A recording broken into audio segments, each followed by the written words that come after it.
Hello, folks. Welcome to session 14 of The Forming here on World Tree Quests. I am, of course, your DM of Doom, Son of Asgard, or World Tree Quests here on Twitch. And with me today, we've got my lovely cast. We've got Mithril Warlock, we have got Khadija Al Kubra, we have got the Patron of Chaos, and we have got, returning triumphantly, we have got Ash Howard Music. It's lovely to see you all, folks. Absolutely lovely. So a little bit of housekeeping first off. Just as a reminder to folks that are watching, when it comes to our last session of the year, the last session of the forming is going to be, my mind just blanked there. Yeah, it's going to be the 12th. It's going to be the 12th of December. Okay, that's going to be our last session. That's where we're going to wrap up for the holidays. Okay, we will be returning. We're aiming for around about the second week in January, but, you know, we will be returning at some point in January. Okay, so you won't have to wait long, but sadly you will have to wait. Other than that, you know where you can go to find out what games we have and when we have them. And you know where you can catch up on all our stuff, that being our YouTube channel at World Tree Quests, where you can catch up on everything. I do have a backlog of videos to upload. I'm slowly getting through it. However, without further ado, guys, what happened in our last session? A lot. Well, actually, it was pretty tame, but a lot is certainly an answer. Reverie went to Queen Titania's menagerie to find a mount. She did indeed. Which it ended up being a Valinar steed. It was a very, very special horse. Was named Polaris. It's a pretty cool name. It's a pretty good name. Starry steed indeed. I said we'll nickname it Polly, but no. While Reverie was there, the mysterious figure who wears all black and has that little mask showed up, aka the Raven Queen. They chatted for a while. They talked about death and about like Titania and about other stuff, just gossip, you know. And then Reverie became just shot the shit. Yeah. Then Reverie became the Raven Queen's cleric. It's fine. And she gave her the Raven Queen a flower. Yeah, but the flower died and then turned into a ghost flower. Which the Raven Queen kept. I like it either way. Yeah. Then the Raven Queen also gave Reverie a secret mission. Not necessarily secret, but a mission to bring the Raven Queen's influence into Atuma by creating a shrine in a place of darkness. Yes, she was tasked with making a place of darkness welcoming and warm. And in return, the Raven Queen would give Reverie something that was lost to them. How cryptic. Yeah. After that, we went over to Arias' brand new house. Well, I helped you identify the glaive, too. Oh, yeah. The flail. The flail, yes. Which was called Winter's End. Only a Winter Eladrin can use it. But, Yeah. So then we went to Aria's brand new house, which was a tree house. And literally. it talks, but apparently Arya can't understand it because she doesn't understand It'll only speak Sylvan. So Haval was translator. Haval did good job as translator. Yep. Very. We jumped on the bed. I named the treehouse Lori after my Aunt Lorelai. Haval made 10 different potato dishes for Kernan. Yep. And Arya has a new personal side quest of finding a potato that's sweet. Then Arya figured out what Haval was still forgetting from when the Mind Flayer wiped his brain, which was he forgot his entire time in Winter, which means he forgot his ex-girlfriend Olit, and it also means he forgot his code of honor. But fortunately, Reverie was able to restore him. Then Arya asked about her brother, who is apparently in Winter, asking if Haval ever met him. Hopefully. Yeah. And Haval's like, no, I haven't met that person, but I met a different person with the exact same name, who happens to be in the Feywild right now and was petitioning the court earlier. So we're going to go say hi to him. Yep. And then we had dreams.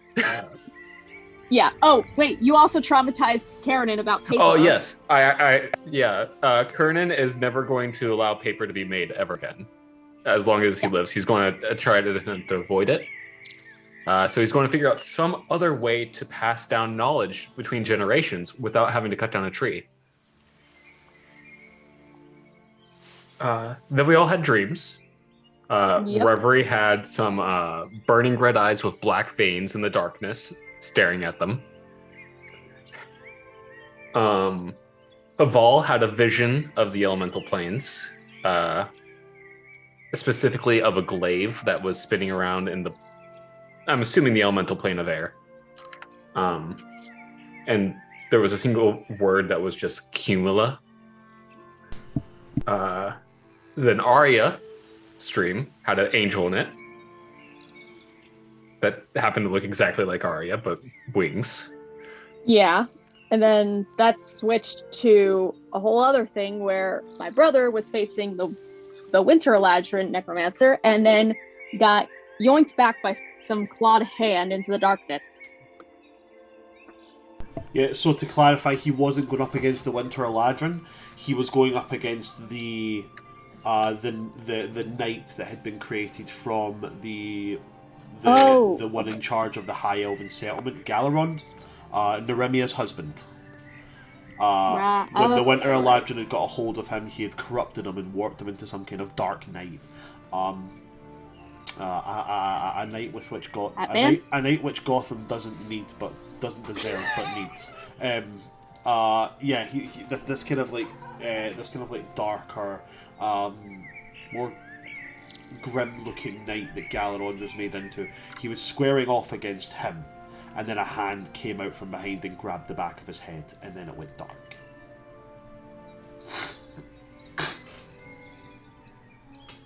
And that's what you missed on. That is indeed it. And of course we couldn't forget Sheila. So we do have a little dream sequence for Sheila as well, so don't you worry. Oh no. I'm just gonna... Hey, you might not get a trauma dream, you might get a weapon dream like I did. You might get a weapon dream. That is a thing. Weapon dreams are apparently a thing. Because Sheila loves weapons, guys. Well, maybe you'll get one related to music or something. Maybe it'll be the secret chord. So, Sheila, as you settle down in the Feywild, it is the one place where, and this is a bit of a homebrew thing, but this is based on Celtic myth. In the Feywild, all things are pleasant. There is no negativity. It's impossible. This is why the Fey are so interested in mortals, is because they cannot feel anything negative, and therefore they live vicariously through essentially torturing mortals. Yeah, that's what the Fae do, guys. Sorry to burst anybody's bubbles. That's what they do. Tracks. Now, as much as on this side of things, I'm not doing the whole they pick out random mortals and torture them thing. I am doing there is no negativity. They don't. While in the Feywilds, it is impossible to feel things along the lines of negativity. So it's the one place where Eladrin can actually sleep and dream without proper effort. As an Eladrin, it's fairly easy for you to rest. You sit down in your trance and boom, hey, 4 hours later you wake up, you're all good. Here you can actually rest. And as you do that, you would find your mind drift away to a dream. And the dream starts off as your dreams usually would, in whatever way Sheila's dreams would start off. Before Sheila, you're going to start to hear something. Like an undertone to the entire thing. I think I'm going to sneeze. Give me a moment. We're all good. So as you hear this sound, and you can't explain it, which would be a strange thing because, you know, your whole entire thing is music. Your family are some of the most prestigious musicians in all of the courts. You can't explain what this sound is.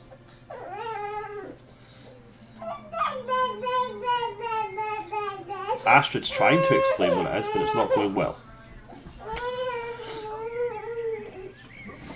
As you hear this sound, like if somebody took joy and made it a physical sound, you have control of yourself in this dream. What would you do? This is just one little thing. Would you follow it and look for it, or would you simply let the dream take you? Should we chase it? Or try to find the source of it? So you're going to hunt down whatever's making this noise. Yeah. Okay.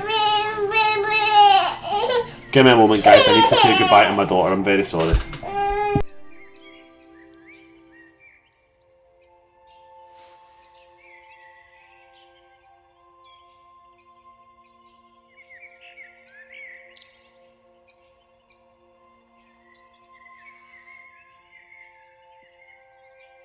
So how was everyone's day?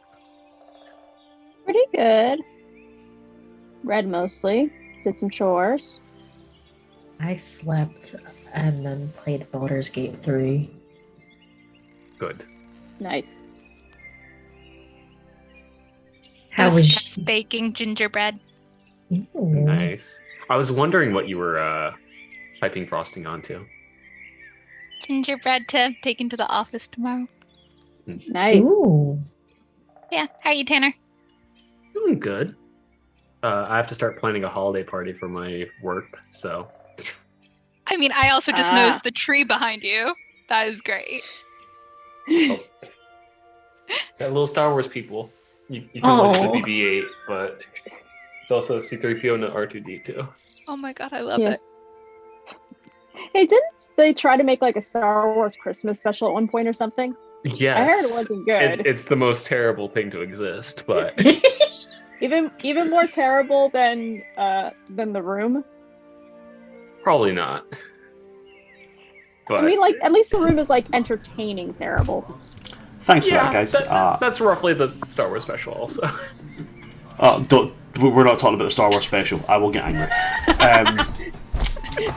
We're trying to figure out which is worse, the special or The Room. The special. Because The Room came in trying to be bad. Valid. Anyway, Sheila, as you follow this, you find your way towards a site that looks fairly familiar. At least to yourself. The mountains that you just came from. But not under them. And not entirely over them. A path that takes you to a sort of middle peak. And that middle peak leads inside of a cave. Now this cave, as you wander through it, has the standard structures of any cave, but ice. Completely encased in ice. And then that ice gives way to crystal. And all these crystals resonate. As you step into them, you can hear them humming with latent sonic energy. Just humming. And then curled in the middle of this large... Thank you very much. And curled in the middle of this large crystalline structure, there's a creature, the like of which you've never seen before. It looks reptilian, but massive. Easily 80, 90 feet long, with wings held against its body. And it has these scales, that the light that dances off them shines rainbow all over the room. And it's going to lift its head, and it's going to shake as if shaking off like the weariness of a long sleep. And as it shakes, its scales clink together. Where you would expect like the sound of, like, you know, metal on metal, glass on glass, it's not. As they touch each other, they rub and they resonate and create this note, which is, if someone could create a colour that no one but you can see, that is what hearing this note is like.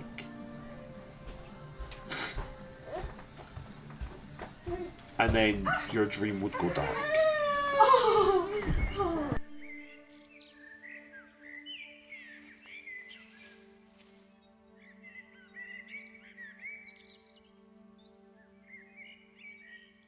Would you like to react to that at all, Sheila?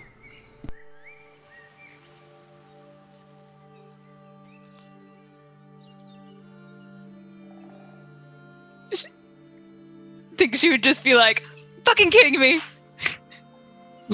I love how your notebook actually went with that. Yeah. Yeah, that's the vibe right now, guys. And now with that, I open up into the rest of the party. How would you react to your own dreams that you received?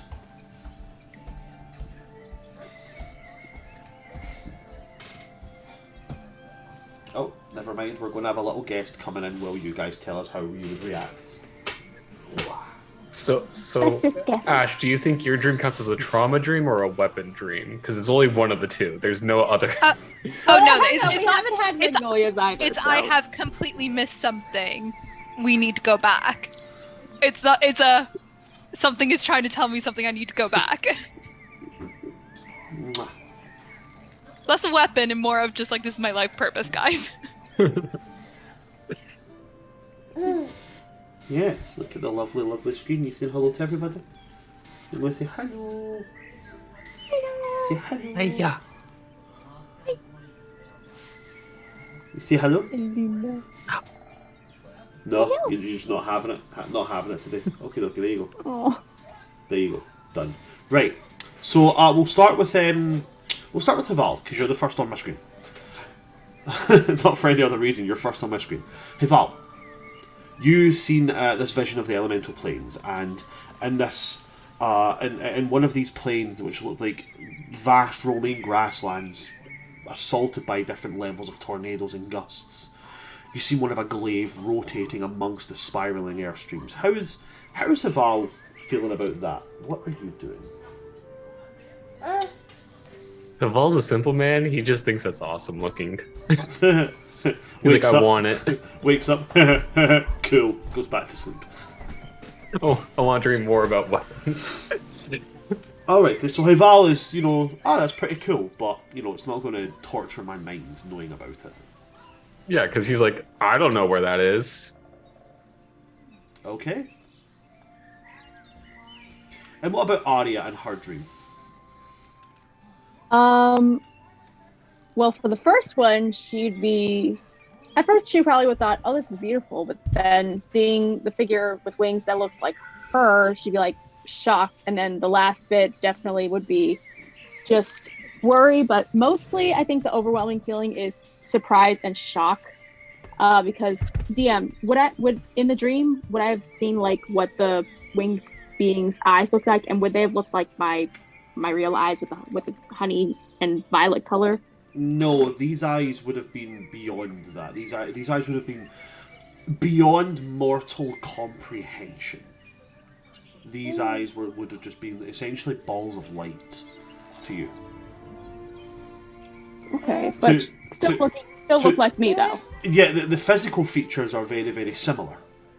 Obviously, you have more of a fey effect. Yes, I know. You have more of a fey effect on your features, like your cheekbones and your jawbone would have been a bit sharper. But all in all, if you were to look at this and then look at yourself, the resemblance is quite striking.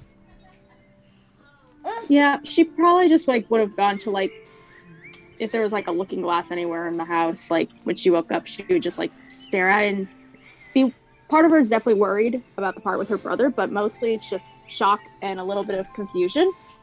Okay. Alrighty. And Reverie. How are you feeling about yours? I think Reverie wakes up and just can't shake that feeling for the rest of the night. She writes in her journal for a while. She lays there and like tries to contemplate it, and then I think she'd just go outside and sit near Polaris. Okay, and again, you and Polaris are able to communicate telepathically. Polaris can't speak languages, but they can convey emotions, they can convey images, and through that you would gain a very, very, I wouldn't say basic, but not entirely precise understanding of what they get, but you would get like the gist of it. Like when you see like somebody from France and someone from Belgium speak to each other. You know, the languages are similar enough that they can get the idea of what's being said, but you're not like specifics. Okay? And as you kind of sit down, there is a sense of not like worry and questioning, just more of a kind of like they are aware of you. And yes, I know I'm getting there. They're aware of you, and they're, you know, they're keeping an eye on you.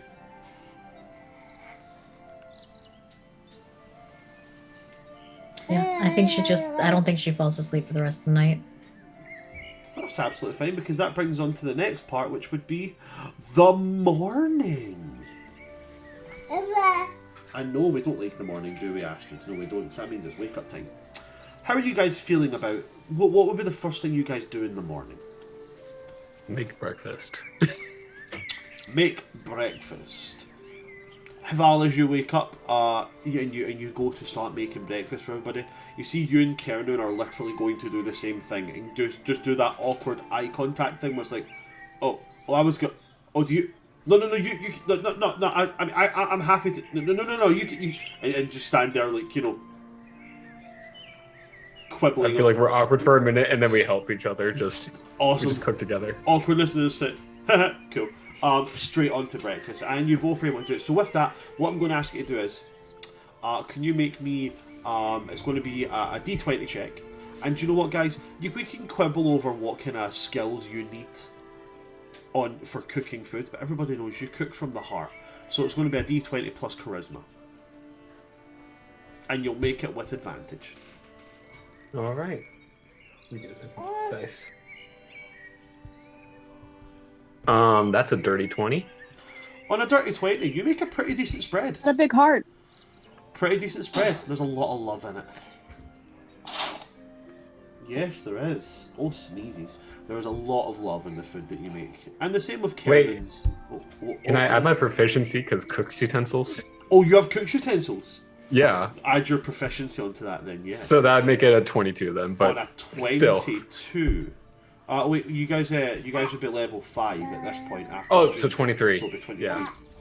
Yes, I know. Okay, so on a 23, yes, you have cooked something astounding. It is great. It's amazing food. And with Kernan's contribution, it is now a proverbial smorgasbord of vegetable groupings. And Kernan has went out and gathered. You know, he's not. I know, baby. He's not went out and gathered any like red meat or any major things like that. But he went out and gathered like some small guinea fowl, and you know, kind of made up some stuff like that. Stuff that you know would be easily within season, so it would not be too detrimental on local populations.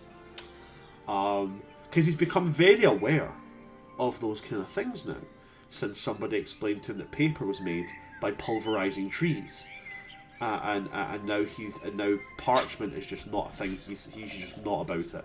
Kernan actually declared war on books. Mm-hmm. So that is what Haval is doing, cooking up a lovely breakfast for everybody. What about yourself, Aria? What's Aria's first thing in the morning? She'll probably do her usual like morning stretches to help her wake up, like the sun salutations and stuff. But she'll definitely still be kind of like thinking about the dream a lot.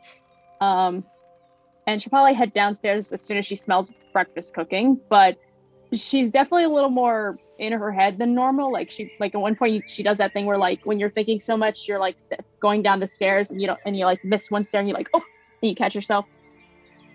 Yeah, she's that level of distraction. But she definitely sits down to await the breakfast that her friends made. So Aria's waiting for the breakfast to be done. Yeah, very, very distracted and in her head, but while massively overthinking about all. How dare you? While massively overthinking about all the details of the dream. How dare you put your down? yeah. Okay. And part of her feels guilty that she's thinking more about the first part than the second part. But yeah. With you being by birth, with you being a summer Eladrin, I will give you the option. You can make a nature check as you're thinking about the dream. It will, however, be with disadvantage. Yeah, I'll take that. Okay.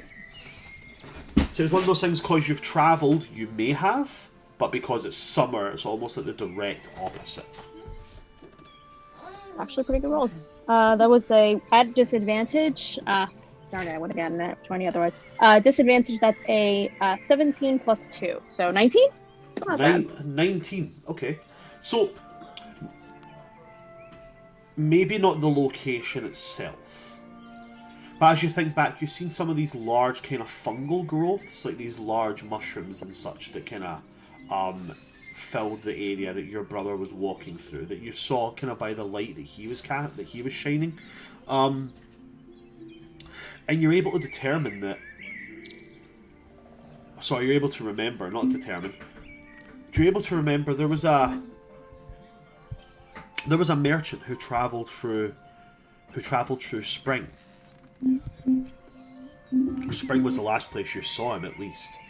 And he used to sell seeds, plant life, clippings of other different fauna and flora from other places on Atuma that he'd been to. An explorer, you might say.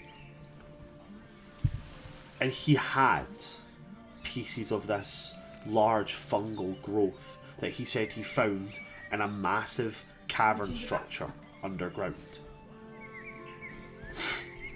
Perhaps he could have a lead as to where this is.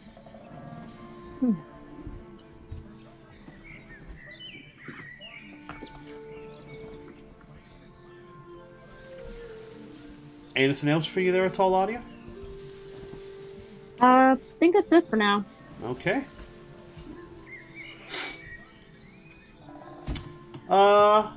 Reverie. The morning comes along. What's the first thing you do? Reverie's been outside with Polaris for the rest of the night. I don't think she quite realizes it's morning for a while. Yeah, it's definitely one of those things you wouldn't see the first initial point of the sunrise. It would be when it gets a little bit higher that you would notice that morning has come. Yeah, I think she sits and she like watches the sky for a little while. Nothing else, just sits and watches the sky. No, she's just trying to shake that uncomfortable feeling. Alrighty. And then to Sheila. What's Sheila's first steps in the morning? Given her dream, she comes down the stairs like a madman possessed. She has like a map open and books and is like jotting down madly, like very focused on what's happening ahead of her, barely paying attention to anything else, just looks completely possessed down in her notes. Writing like a madman. Seriously, very bored. Yeah. Alrighty. You're now all in the same area. You're now all gathered together. What would you guys like to do as a collective? now that you're all in the same space, except from Reverie. Reverie's still kind of outside watching the sky, but we're going to have something for Reverie to get them into the mix, into the feel of things. So for the three that are there, that being Hival, Arya, and Sheila, what would you guys like to do now that you've all kind of come together? Okay, and I can look for Reverie. No, not really. No. Hey guys, has Hival doesn't anyone have seen anything. Reverie? This 90s sitcom, this bitch.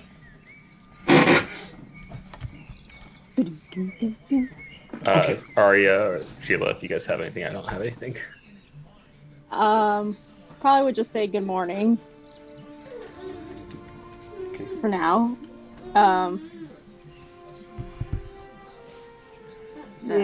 Maybe ask what all the books and notes are. She's just gonna be like, guys, we missed it. It was right there. It was right What there. was? It was a thing. It was there. It was a cave on the middle of the peaks. It was there. We were so close. I missed it. How did I miss it? Kernan's going to oh dear gods, it caught up. No. Sheila, we went through those caves, and there was a weird, creepy, spooky thing that messed with your mind. Help. We need to go up. I was so close and I missed it. Wait, you want to go back? I thought you. Yes. I thought you We have wanted to go back, nothing guys. to do with that anymore. Guys, Why? it's been like my entire life has been leading to this point, and I missed it. We were so close, and I missed it. What? What is? What is Did one it? of those little leech tadpole things get on you? Keenan, have you been doing anything? Oh yeah, the little brain. The little brain just kind of Brain talk. just kind of looks towards you and is like, because it can't talk. And it's like it shakes itself. I was like, it can't talk. Kernan's going to look at it and then point it and go, what he said. Okay, well, what is this it you keep talking about? Okay. So there's. How do I explain this? So my great grandfather wrote a song, Kernan's trying to count the greats on his fingers. and So is Arya. she's precise. It's like this precise. He wrote a song. He must have spoken to one of the gods, but basically, there's a legend that has been passed down through this song, through my family, that there's a perfect chord. Yeah, you mentioned that to the queen. What exactly was that? So it's from my family song. This is like this chord.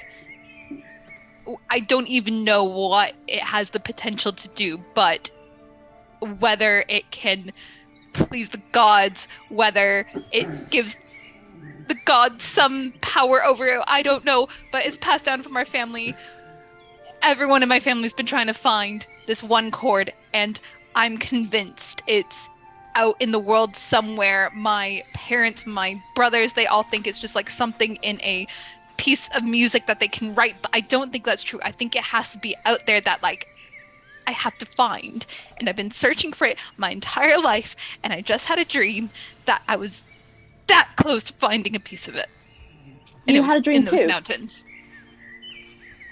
Wait, do we all have dreams? You guys did we? dreamed about this chord? Did you hear the music? Did No, you hear no. I No. dreamed about a thing spinning in air. It was a glaive, but it was like there was like a place of fire and a place of water, a place that was like earth, and then there was a place that was only wind, like and nothing then else. everything changed when the Fire Nation attacked. Sorry. Yeah. The setup was too good. The setup was too good. I wanted you the lyrics to Hallelujah for because Sheila said it pleased the gods, so I'm like, oh, so it pleased the Lord. Guys, I will play you the song. Plays out. There was a secret chord that pleased that is the the Lord. song. That is the song. The song is Why is Hallelujah. in your playlist so much? Yeah. Yeah, it was like my great grandfather, Leonard Cohen. What if you know was his him, name? great Was guy. his name David?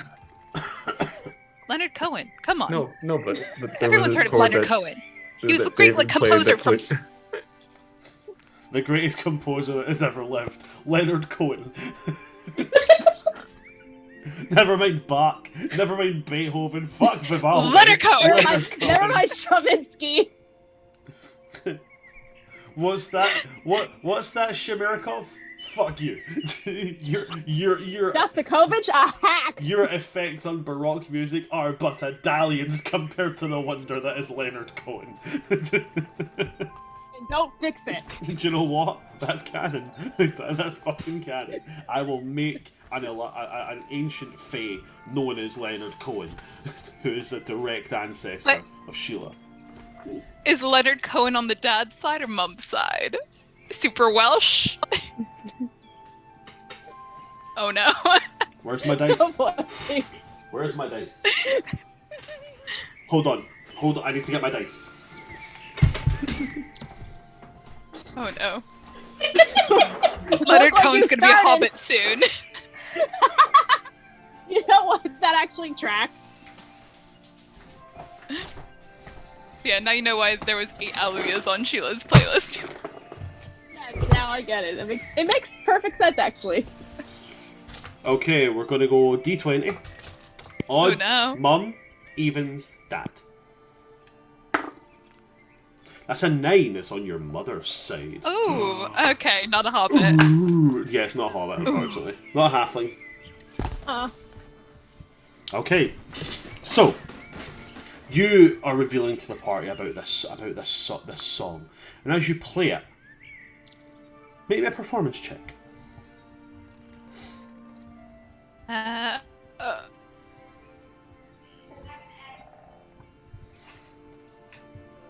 Oh no. Did she freeze? No, she froze during the performance. The secret chord was too powerful. Well, I heard there was a secret chord.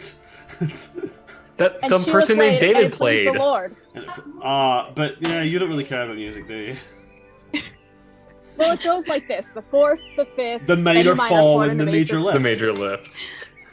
So you guys know it. Okay, you ready? Wait, who's the baffled king? I Kernan? don't know, but he was, Kernan but is he the was baffled king. composing Hallelujah, so... Kernan is the baffled king. I don't know, man, you got to put a crown on him first, but he could be the baffled king. Yeah, what was the performance check? So, or performance check or just performance? Performance check, so you need to roll performance. Oh, never mind. Oh, yeah, okay, sorry. So, 19. Oh, wait, Plus- right, okay, what? don't tell me the plus yet. Don't tell me the plus yet. Oh, I'm going to tell sorry. you the result.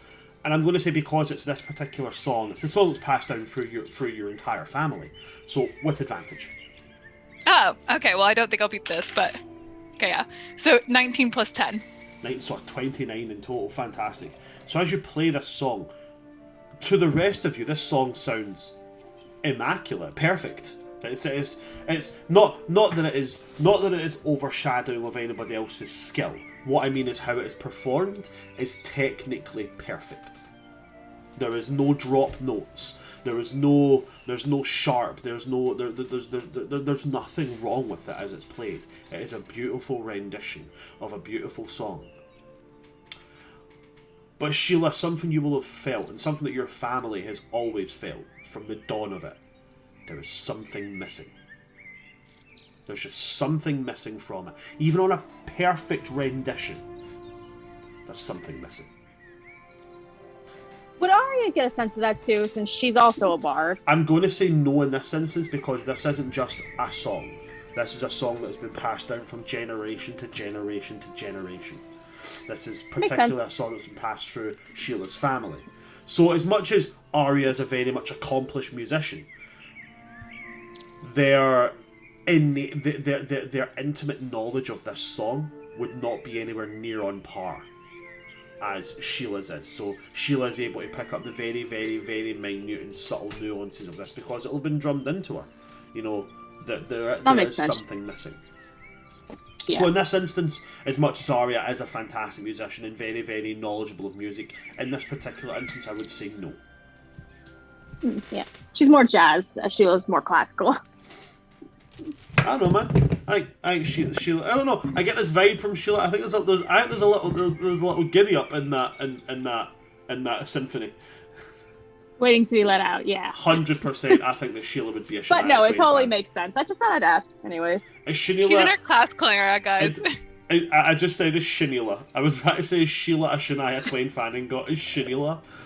Is Sheila a Shania Twain fan? The way I have it planned out that like this is classical era, like there's years to develop. Okay, I like that answer. That's a good answer.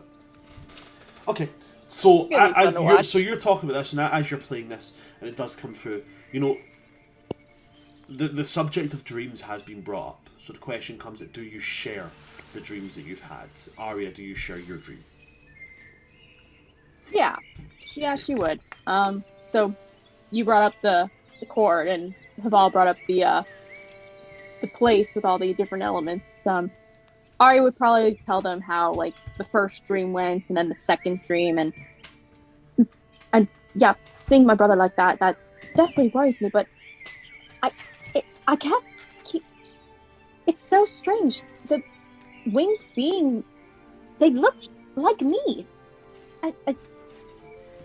I've never heard or seen anything like that kind of thing before.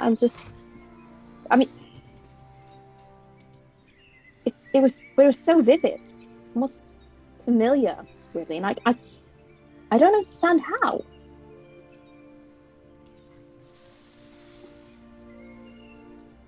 When you say it was winged, do you mean winged like how fairies are winged, or like how a bird is winged? No, like big bird kind of wings, and its eyes were like it didn't have color. It was like light, and it was like it didn't look like my real eyes. It looked I couldn't even see, but it was just the presence of it was so massive, and it spoke to me like it knew me. That's but weird. How could that be? Right? I mean, normally I dream about pastries and music and or walking flowers, but that was. Did you have chocolate before bed? I have heard chocolate before bed makes you weird. No, I didn't have. I mean, we all had weird dreams. Yeah, yeah, but mine's real, guys. Have dessert last night. As you say the whole, I usually dream about pastries. Karen's like, yeah, been there. Yeah, we didn't get to have dessert last night. Maybe that's the problem. Maybe we have to eat dessert. Do we have too many potatoes? Karen looks affronted at the idea of too many potatoes. Hey, I mean, last time we had a whole bunch of potatoes, it was only 6 different types. We had 10 different types last night. And they were all thick and marvelous. Thank you. I'm still determined to find a way to make potatoes sweet, though. But back to the dreams, and I mean, Reverie. Wait, where is Reverie actually? And with that, we're going to go outside to Reverie. Reverie, outside. There's going to be this little fairy running up towards the garden path, and as they kind of stop outside this little tree that is the entrance into Arias' home, and they're going to. Hi, are you the ones who met with Queen Titania yesterday? Yes. Oh, thank the seasons. Right, okay, I've been sent to give you all a message. Okay. Oh, do you want some water? Yes, please, water would be really good. I've run a long way. Here. The Reverie will just hand them her water skin.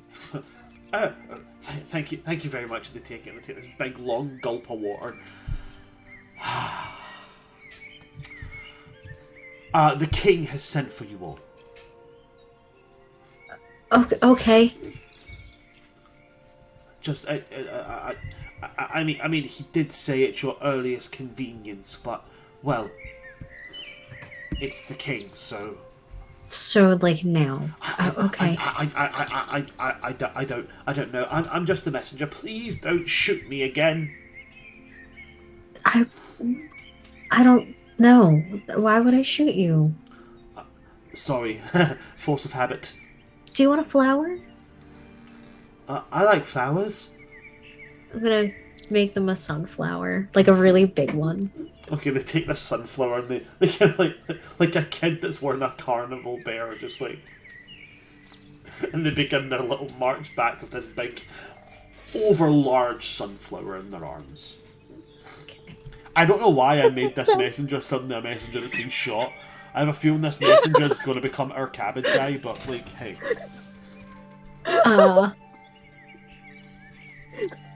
Reverie is gonna like glance over at Polaris and be like, I probably look terrible. And then like rub her face really quickly, try and bring color into it, and then head inside. Polaris will say, as you kind of rub your face and kind of, you know, get yourself, try to make yourself look a little bit better, Polaris is going to send you this overwhelming feeling of like, yep, that's better.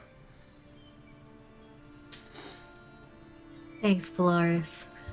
Just walk back inside. As you walk inside, there people are talking about dreams that they've had, and then you hear Ariel with the whole, wait, hold on a minute, where is Reverie? As you walk in. Good morning. Oh, morning. Hi, there's a messenger outside. Oh, what do you say? Or what The did they king's say? requesting us as soon as possible. Oh, okay. We should probably do that then. Reverie, do you want some breakfast first? Kurna and I made some. Yeah, I'll have some.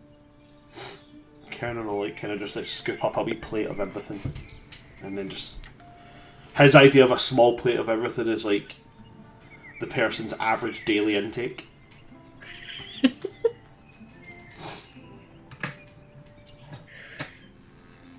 Reverie's too polite. She's gonna do her best to eat all of it.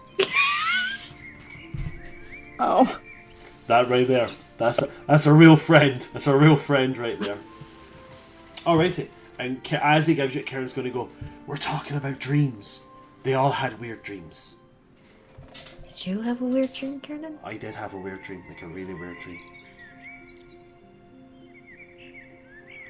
I dreamed there was a tree that was talking to me. Karen, trees can talk to you. Yeah, no, but this one was different because, like, it sounded like somebody I knew.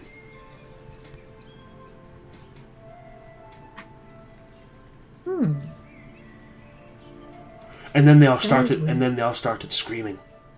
Oh. Yeah. Do you think maybe it's like subconscious because of the conversation from yesterday? Well, see, I did think that actually at first, Reverie. I did think that, but then the trees all started saying like, "It's coming, and we can't stop it." And then it was, I was thinking to myself, "It's coming." Well, if it was somebody with an axe that cut them down, they wouldn't say it; they would say he or she, or they. So so I'm not entirely sure. But then there was a whole load of screaming, and I woke up, and my head was really sore. And for a moment, I felt this overwhelming sense of dread. But you know, then I ate some potatoes, and I was fine. Does your head still hurt? Nah, it's all right. Although I keep hearing weird things in my head, like I keep hearing voices. What are they saying? Not really much of anything, if I'm perfectly honest with you. Sometimes they sound like you lot. Interesting. Well, if they say anything, you know, tangible or something that makes you uncomfortable, will you let me know? Hold a moment.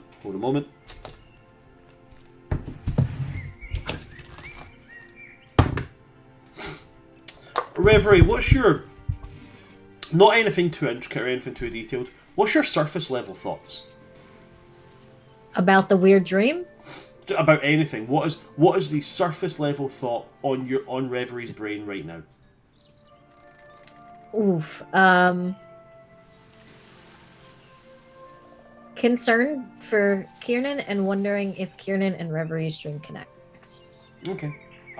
Kiernan is just going to... So as you said, Kiernan's going to go... Well, the one that sounds like you is asking if our dreams are like attached or something.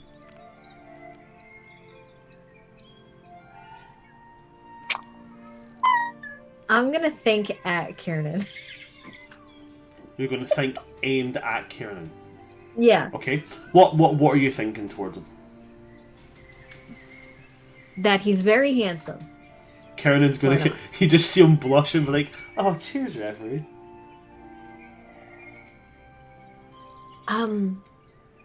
He's very evident he can hear what you're thinking, but he's also not really smart enough to realise that you're doing it without moving your mouth. So he thinks that you're just saying it. Hey, Kiernan. Yeah. I don't think you're hearing people's voices in your head. Mom. I think you're reading their minds. Nah, reading your minds is for like smart people, like Sheila, or Aria, or you. Okay, ready?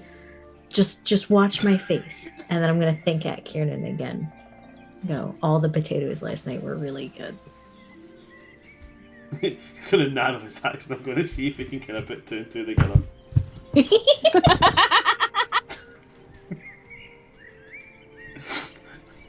So he rolled a 5, which is a grand total of 4. As he looks you dead in the eyes, Reverie, and he's like, "Are you one of those veterinarians?" No. So veterinarians do like animals, right? No, what are the people? And animals have a lot of very delicate bones. What are the people that make people. things talk without moving their mouth? Oh no. Oh, I'm terrified of dolls, Kiernan. That's a fun fact. Oh, you're scared of dogs. So Right, okay. I won't ever talk about dogs again. What are those okay. people? I don't like to be in their presence. Ah, right, okay. What are those people who make like little wooden people talk without moving their mouths? The ventriloquists. That one, those. Are you one of those? No. You have to tell me if you are. Reverie's gonna hold up her pinky, which is so small. He's gonna look at the pinky and be like, I don't know what this means. And I pinky promise. It is the most serious... I have never heard of this before.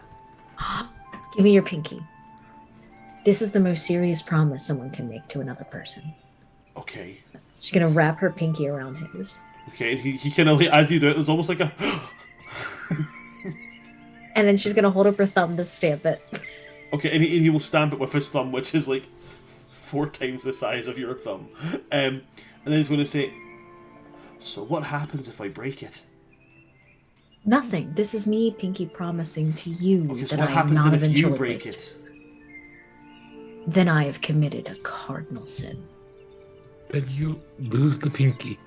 And it's now, you know what? I had always written that the descendants of Spring Eladrin become Wood Elves, and Wood Elves have like this built-in real serious code of honour. So I'm now just going to make it canon that they take pinky promises real damn serious.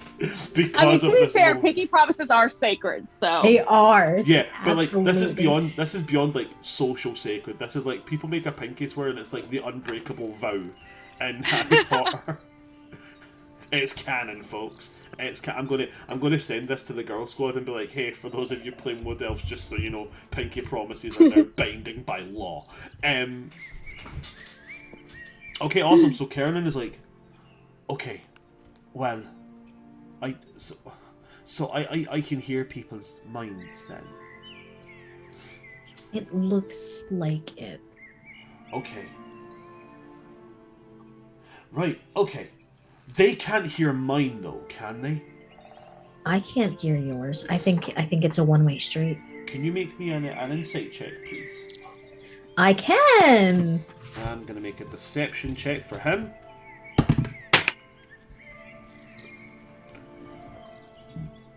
What'd you get? A natural 20 for 26. Okay. Cool. So, as he says, you know, they can't hear me, can they? His eyes are going to flicker over to the group. Now, with a nat 20, his eyes are going to flicker in particular to Sheila.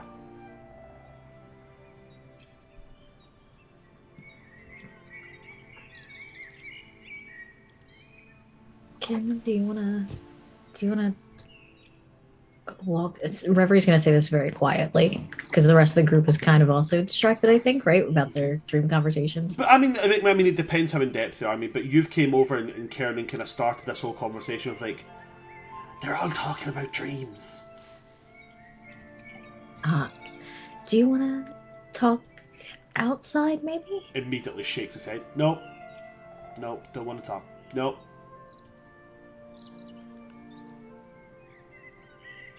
Big nope. And he's just like, I don't want to be rude, but no talk. That's okay. And he's just going to kind of like panic a little bit, and that's a D8. That's not a D20. He's going to panic a little bit and just be like, I dreamed about a weird talking tree. Like just out loud, almost shouting. But aren't we currently in a talking tree? True. I mean, he's out of line, but he's right. No, this was like a weird talking tree. Like it sounded like people I know, and then it was saying things like, you know, it's coming, we can't stop it, it's coming, blah. And then there was screaming and all that jazz. That sounds terrifying. I don't know. Am I the only one who had a good dream? Apparently. I mean, we can ask Magnolia about hers later, but if she had one. But yeah, so far seems like you've got lucky. I mean, mine's good, but it's I was so close. Yeah, but you seem very emotionally distressed right now. So it still counts. Right? It's fine. It's okay. I mean, we have to get back So at some we're point supposed to go anyways, talk to the maybe. king, right? Oh, true. We should probably should- yeah. Yeah, Once Reverie's done eating, we can head over there. yeah. Reverie, did you have a weird dream? Oh, only if you want to share. Yeah, I did. Okay. It was You don't deeply have to- uncomfortable. It was like being watched constantly, no matter what you did, by something that was just waking up. And, like, it was not kind. It was not something nice. And it was just watching with this, like, intensity that I can't even find the words to describe. It was deeply uncomfortable. I could not shake the feeling for hours.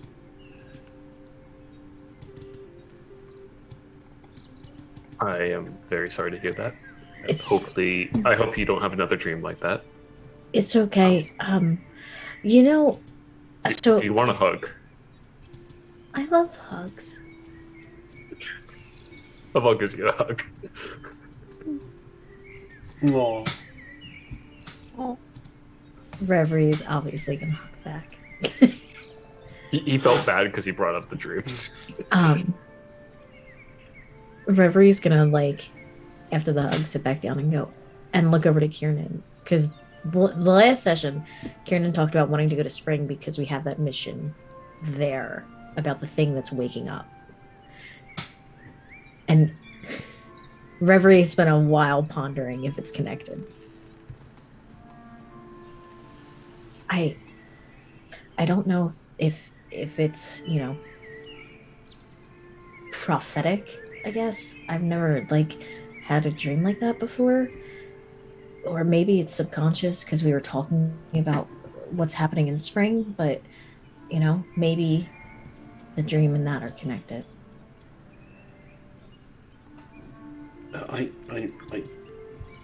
Maybe. I'm not entirely sure. But it could be. It seems to me like everybody's kind of had, like, magical dreams come and visit them. I'm not entirely sure what to do with that information. I just think, you know, we should do something because, like, you know, Hivala seems quite excited about this whirlwindy, pokey staff thing, and It was really cool. And then Aria's obviously quite fascinated with this big winged person with shiny eyes. And then you obviously yourself, Reverie, you have eyeballs staring at you and stuff. And then Sheila's obviously real deep seated, honing in on this mountain thing. So I don't think that they're just random occurrences. Yeah. And I didn't like what I saw in the second part of my dream with Matthias and that one summer ladron who was I forget what the guy's name was. Galeront. And Galeront, like, all undead. And I think you might be right, Karen. It's a really smart observation. Sometimes I'm pretty smart. My mum used to say so. I think you can be very smart, Karen. Thank you. Yeah.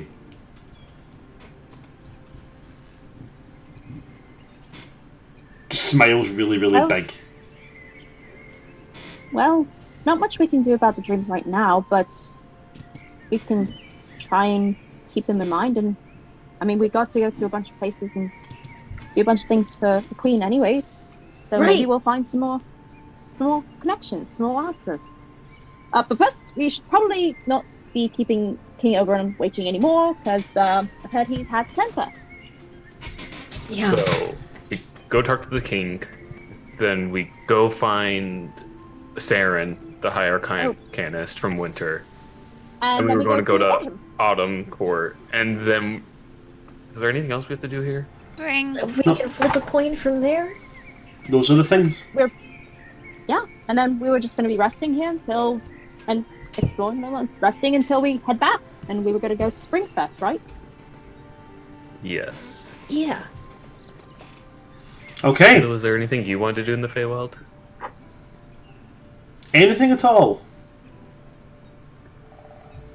I think Ash froze. Ash froze again. Froze again.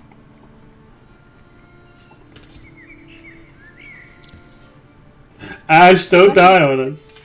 You froze again. Sorry. You're back. Sorry. Is there Dude, anything what's you want to do in the happening Feywild? So we could add it to the list. Yeah. No, I think we're good. I just need to Okay. go find Dusk, but that's it. Okay. So let's go see Oberon. Okay. Ari will probably prestidigitate herself to look a little more put together than her bedhead and rumpled skirts and stuff. I don't think Reverie can make herself look any better. She's not slept. She's not looking great.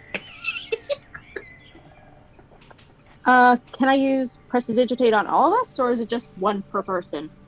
I think you could use it on everyone because it's just a It's cantrip. a cantrip. So In that case, Yeah, you can just in can that clean case, I'll just everyone up. Yeah. prestidigitate everyone. Like you can't make us look fancier, but you can clean us off easily. Yeah. So then, with notes of her violin that sound like bibbidi bobbidi boo, she'll prestidigitate everyone to look a little bit more put together. Also, quick question for you, Bran. Uh-huh. Is your version of King Oberon Lord of the Beasts or like King of Shadows? Leaning more towards King of Shadows. Master Okay. of Beasts within our within the story of like how we were raised would be more like Herne the Hunter. Okay. So That's why I wanted to check. I'm like, are you the more like the classical King of Shadows, or are you the more Forgotten Realms? Okay. no, the what I wanted. classic King of Shadows. Okay. Sounds good. At some point on this little trip, could Reverie have like slipped her hand into Kieran's only for a moment, and then Druid crafted a freesia in his hand? Of course. Does the Frisia have any kind of meaning? Yes. Frisia symbolize trust, as in, I don't know what your deal is, but I trust you. I don't know what your deal is, but I got you. Okay. So, Kiernan kind of sees it, and you know what? I'm going to make a nature check for him. He's a spring 11. He might get it. Maybe. Who knows? Possibly. Maybe not. He's dumb as fuck. That's a 7. Nope. He doesn't. He just kind of thinks it's a nice flower, and he'll just like grab like another random part of his hair and just start braiding as he's walking. And then he's got a little Frisia braided into his hair as well.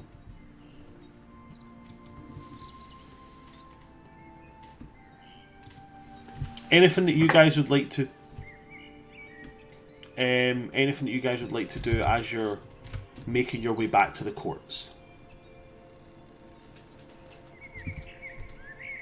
No?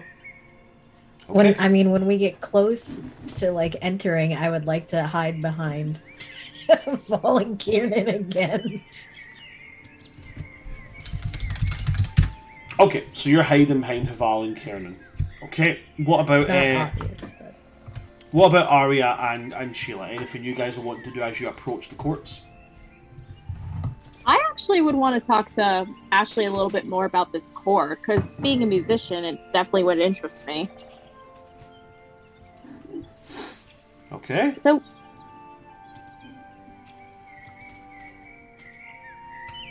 I think Sheila would just go into kind of the probably analysis of the song, and like there's no actual like. dang it. Wait, did you guys all freeze? Oh no, did we all freeze? Oh no, it's just me. No, it's. Oh. Not Arias. me. Yeah, Khadijah We all froze. froze. We all Yeah. froze. Zoom is having a day today. There you go. Sheila's not able to give there. Like, there's no actual hard pressed knowledge about anything. Like, it's all completely theory, legend, word by word passed down through like her family, and that's it. Basically, if you get her talking about it, she just goes into these over-the-top, ridiculous theories because she has spent her entire life just reading the same song over and over again, trying to figure out if there's like hidden meanings between lines, if there's like some sort of secret message in each phrase, trying to understand if like the person that wrote this in her family, if they actually knew, or if they had somehow how they even got this piece of knowledge, if this is even a thing. I think a lot of people outside of the family think it's like a big joke that her family oh no! Oh, bye, Khadijah. I did think she was just staring at me a little too intently.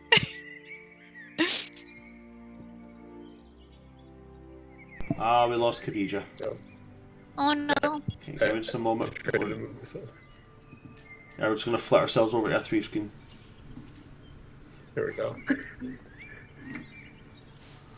Alrighty, so please, Khadijah comes back in. There we go. Dang it, Zoom. Alrighty, so can you please continue with that breakdown there, please? Yeah, what did you last hear, Khadijah? Just like no tangible, like concrete info, and that's it. Yeah, basically you get her going on a tangent of just like years of conspiracy theories that she's built in her mind that like, did her ancestor that wrote this song, did they actually know something, or was he just mad? Like, you see like she will have notebooks full of just like trying to read into different lines, or if there's like if it relates to different things. Basically it's just all hearsay, word by word. She seems like she's gone into like a craze if you try to get her into it, because it's just all, this is her entire life and she has nothing to show for it. If there is a pause she could find in between, like a little break in the sentence, Ariel will just like innocently be like, maybe it's improvised. No, the best music comes based on theory, and it goes back into tangent about theory and like And then I- Arya will go into this argument of like counter argument of like not always. Sometimes music is best like when it's on the fly, when it's at the heat of the moment, improvised, jazzing it up, and basically it's music theory between these two different schools. We've literally got classical versus jazz speaking right now. Yeah. The best music Basically, is yeah. intense writing. No, it's not. The best music is picking up a trumpet and just going for it. Then Haval's just It's a going to chime in conversation. like, the best music is music that's shared. No, shut up, Haval! Karen is just going like, the best Arya- music is the Arya music we loudly made agrees along. with her, The though. best music is the friendship we made along the way. I Exactly. agree. The best music is Absolutely. music that makes you feel emotions and interconnectedness with other people. Exactly. Music is a I'll- conversation. I'll have Sheila's you. getting pissed off, just storms ahead. Karen pulls out like his little like a little mandolin. That's like, the best music is music that has taken years to master, but I didn't do that. So anyway, here's Wonderwall. And Arya will accompany him on Wonderwall cover. Totally kidding. Karen can't play an instrument. No, but like, as someone who grew up with a jazz musician and was raised on jazz literally since the womb, like, I can relate to this argument. As somebody that is a guitarist, I Had can it tell you right before. now, I know the rage that everybody felt when I said, anyway, here's Wonderwall. But I love how it's the okay, conversation of music theory between two bards, and Haval's just like, what about emotions and interconnectedness? It's like, no, Haval, get out of here. No, Arya would agree No, with you on that Haval, one, but then she'd take go your back to arguing emotions with, and get the fuck out of here. arguing with Sheila. So this conversation goes on for a long time as you guys get there. And, like, you know, from the kind of backs of it, and I was joking about Kieran pulling out a mandolin because he literally doesn't play any instruments. He's just walking at the back, just going to look at Reverie and be like, I like singing. I don't. Oh, Is there some in-depth theory as to why that's wrong? I don't think so. I think as long as you enjoy something and if it makes you happy, then is it really that wrong? Do you know what, Reverie? I think you make the most sense out of everybody here. Oh, thank you so much. You're welcome.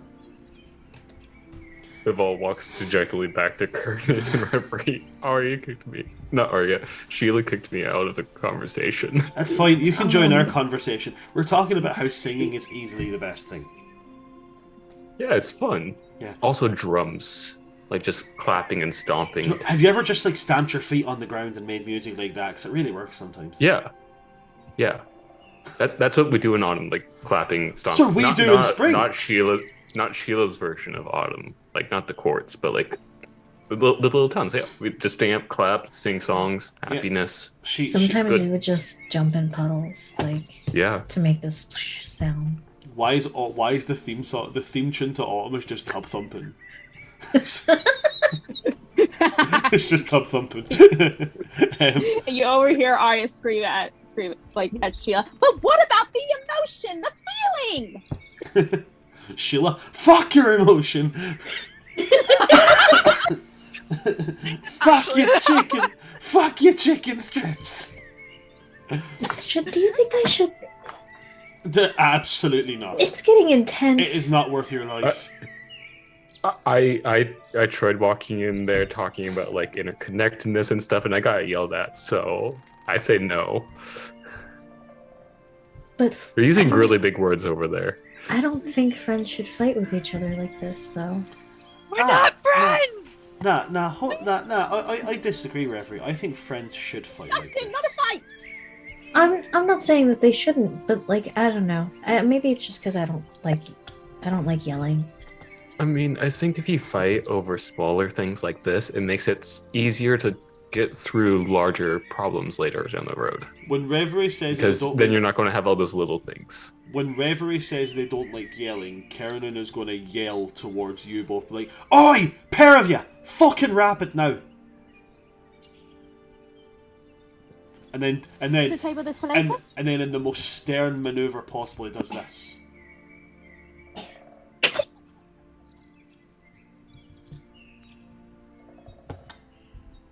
It's the I'll get you. That's table this what for we later. call the Irish mum finger. Whenever your mum told you to do something and you looked at them defiantly, they would go. Unless it's a Latino mom, then she'll get the slipper. No. This was the prelude to the spoon. You were getting, I'm gonna give you one damn chance, and if you don't behave yourself, we're gonna buy bunk beds on the way home because you and your art are gonna become separate entities for a week. My mom is Irish. She would definitely give the finger, but also sometimes she wouldn't even have to. It would just be the look on her face. Oh yeah, no, it was definitely the look from my mom. It was terrifying. Yeah, we called it the Nicaraguan death stare. Irish mums are all just the next Parajon level. women know how to do it. Irish mums are just next level. Mm. They'll whoop you, but they'll feed you afterwards, so it's all good. So, Kernan kind of was like, we're making people uncomfortable, and that's not okay. You're both very good at music. Kernan is essentially turned around and said, ladies, you're both pretty. I just realised I didn't even think that. Kernan just turned around and musically went, ladies, you're both pretty. He's going to say, you're both very, very smart when it comes to the music and the making sounds with different things. Okay? Okay. I mean, all music is good music.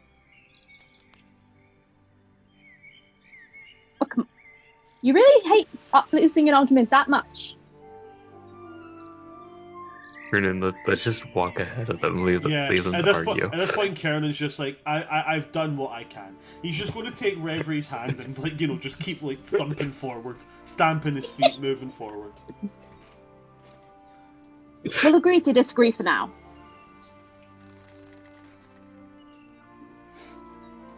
Oh, Sheila's considering. Is Sheila going to agree to disagree? Do you really want to be in a tizzy when we go up to King Oberon? Let Sheila make the decision. All right. If I say nothing, I don't have to agree to anything. Walks off. Okay.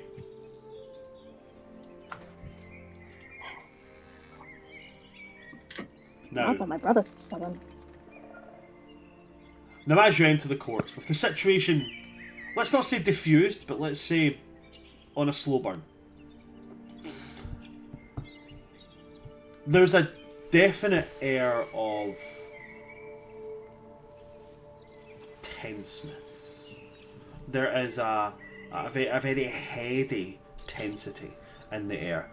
And it's very, very easy to see King Oberon. King Oberon is a exceptionally, very, very grand figure. Standing easily about... you're looking at well over 10 feet tall. You're looking at the realms of about 11 feet tall. Huge being. And he has these twin set of antlers. A pair of antlers that kind of crown round his head and then a pair that come upwards. He wears nothing on his upper torso, mostly just like a pauldron with a leather strap across it, and like a piece of almost like a thigh slit skirt kind of thing on his bottom. He doesn't wear any sandals, and he carries in his hand this very, very large hammer. And his wings are massive, and as you see them move, like any wings would do, like the same way we move our shoulders absent-mindedly, his wings ruffle, and you can hear the sound of almost like thin sheets of metal clanging against each other, as his feathers are made of copper and bronze. And as you approach, this little fair is going to go, Your Majesty, welcoming to the course. Is going to, I know who they feckin' are, I'm the one that fends for them. And he's going to look over you and be like, which one of you took it?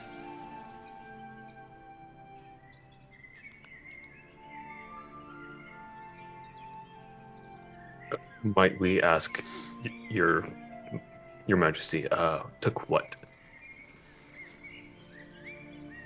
He's going to walk over and he's going to look you dead in the eyes. Now, bear in mind, he's 11 foot, so he comes, crouches down, and as he crouches, he thumps his hammer on the ground, and he casts a circle of truth. okay, centered on like between you and him. Haval will willingly fail. I was about to say, as with Circle of Truth, Yeah. you are aware when it's cast, you are aware what the effect is, and you can choose it. So you're choosing to willingly fail, and he's going to say that again. Might we ask, what is it you are looking for? So it's not you, and he's going to point towards. He's going to look at Karen and he's going to go, "You, exile, in the circle." And Kernan's going to look at you, Haval, like a bit of worry flashing in his eyes, but more of a, listen, you say the word and we'll go to town. Like, we'll fucking do this. Haval just like does a little shake. Okay. Haval's going to give Reverie's hand a wee squeeze, like, if it's okay, it's okay. And then he's going to step in the circle, and he will willingly fail. And he's going to say, King Oberon will say, "Did you take it?" Kernan's just going to be like, For once, I'm being serious. Well, I mean, not for once. I'm always being serious when I say I have no idea what you're talking about. And King Oberon will turn, and he's starting to look almost angrier at the fact that he's getting the truth. He's going to turn and look at you, Reverie, and be like, "Small one in the circle." Reverie looks petrified, but walks into the circle. Kernan will kind of like hold his hand out to you, like, "Come on, you're alright."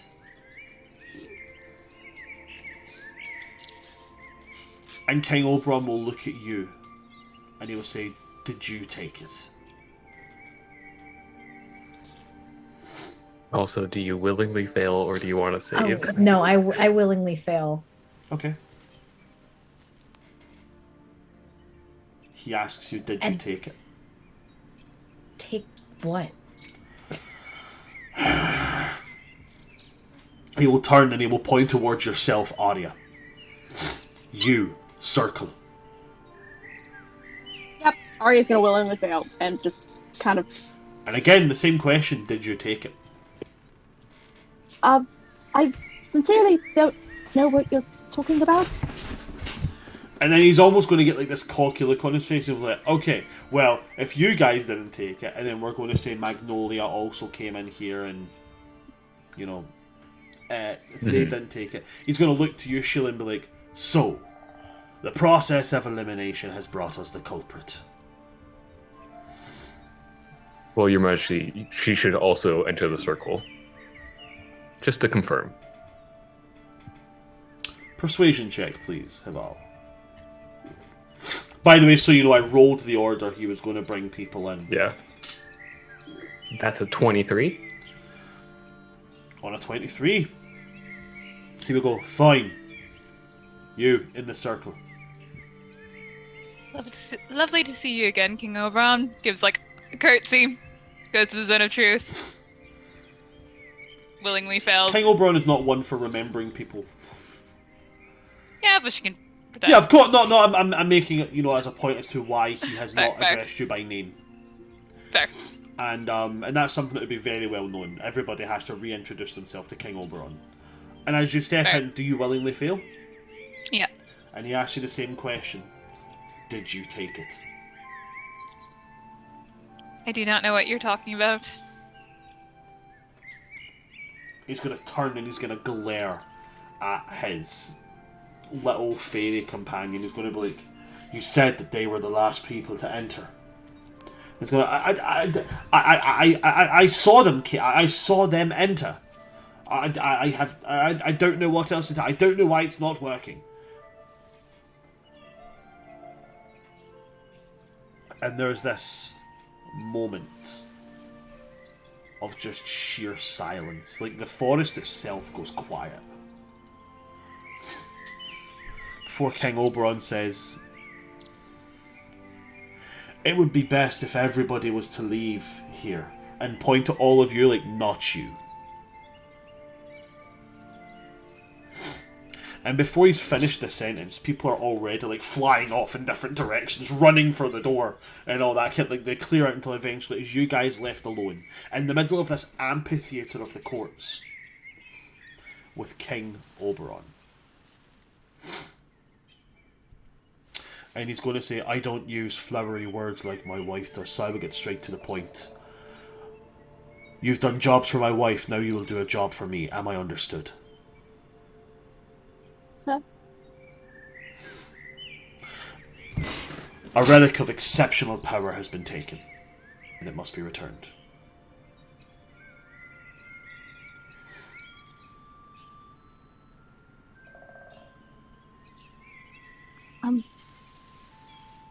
maybe you could tell us what it is so we can know. He's going to What's roll the his call? eyes as if like, fuck, this is taking too long already. And he's going to be like, right, okay, fine. Since I have to break it down to you. The Scepter of 4 Seasons has been taken. The very thing that allows the seasonal courts to change and migrate. Without its power, each court will fade and die. And so will those attached to that court. Now, for those of you that have moved over to that new-fangled world and call that home, yeah, you'll be fine.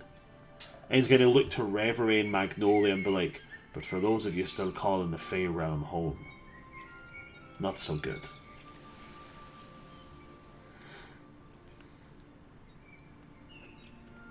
Have I garnered some attention at this point?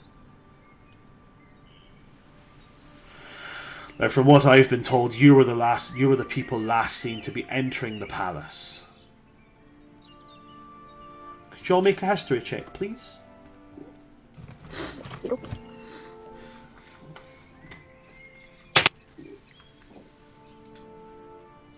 Come on, D&D Beyond. Did you get a nat one?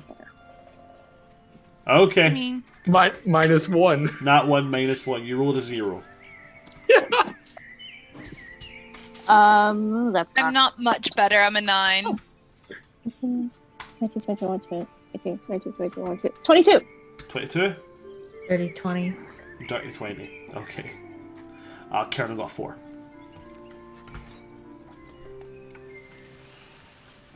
As this is brought up, you're all kind of thinking, man, did we steal it? If I was like, shit, I didn't think I'd get caught. Reverie and Aria, you guys didn't go to the palace. You didn't. You guys haven't been to, the central palace, within the Feywilds. You've only been to the actual courts themselves, or the crossroads. You guys haven't been to any of the individual courts, nor have you been to the seasonal palace. So, how it could have been you don't know.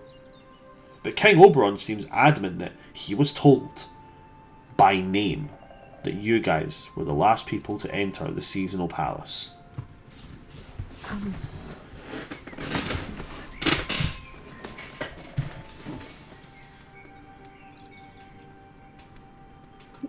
Sorry, Reverie, were you going to say something there?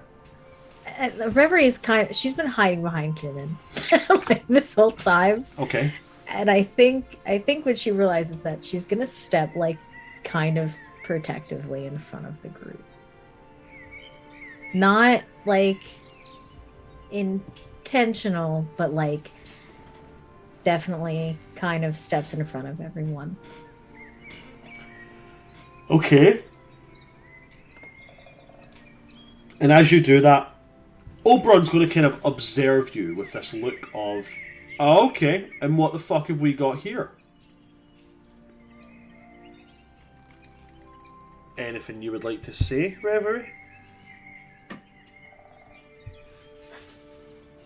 Your Grace, we didn't enter the palace. We've only been here. She's right. And I'll step up to Reverie and kind of like take her hand and give it a squeeze. Maybe it was someone who was disguised as us. Could that be a possibility? Illusionary magics do not work in the seasonal palace. A failsafe implemented by myself. So So I don't know what kind of magics they're using to make themselves look like you. But it shouldn't have worked. Maybe we were all being controlled while we were sleeping last night. We could ask Lori if we left the treehouse. Do we We even could. know where the central palace is? I don't. I don't. No, you I can thought only this was the palace. you can only reach there by invitation. When I had heard that my wife wished to speak to you, I had assumed she invited you. No, we went to that hallway over there. Yeah, we did not With the stray pretty from the flowers. court.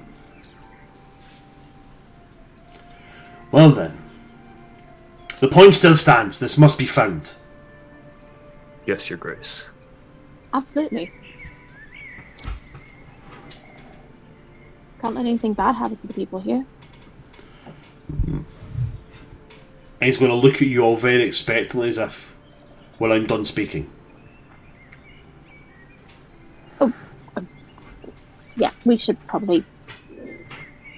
Your Grace, before we leave, can I ask who it was that told you that it was us? Perhaps they saw something that they do not realize. Yeah, one of the Eladrin dignitaries from Spring said that they saw you.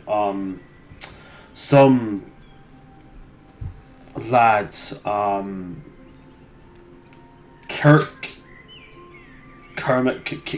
Killian, I think.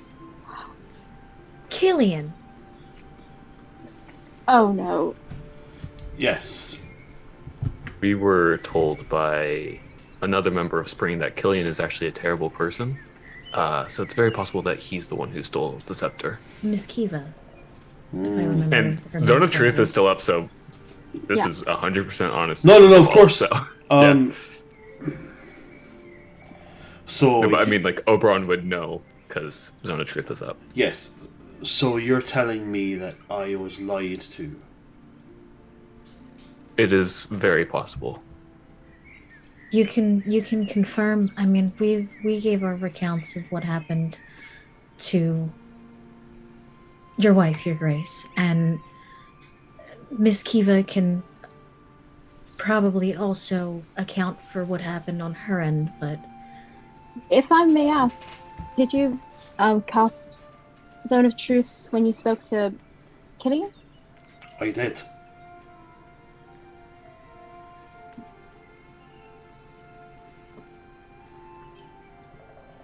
That's okay. Well,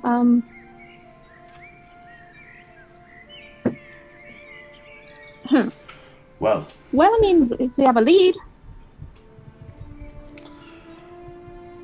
I do not know why somebody would take such an item, for what nefarious reasons they have. All I can say is, out of the many myriad of reasons to take it, none of them are good.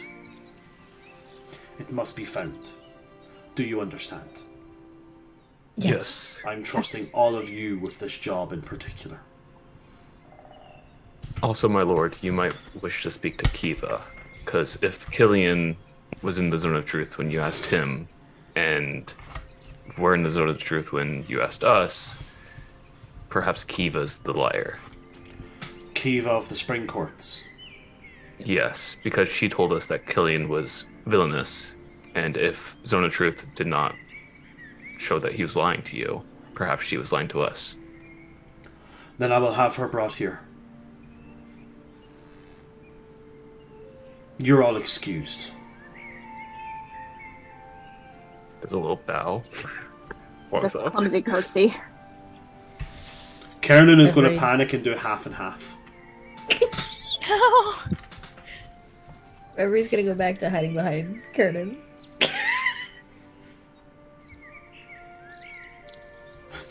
Sheila does nothing. No, she makes sure she's the last one out and does like the full-on curtsy proper. Follows Okay. everyone else out. And as soon as they're like away behind the door, she'd be like, "He seemed to be in a good mood today." Kernan's going to that was a I I good was mood! terrified the entire time.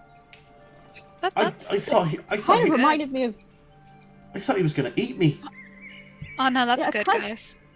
It kind of reminded me of talking to my father. I was actually about to say to you, like, you make me a history check, and it was going to be to determine if you could figure out if he was in a good mood or not. And he was actually in a fairly good mood.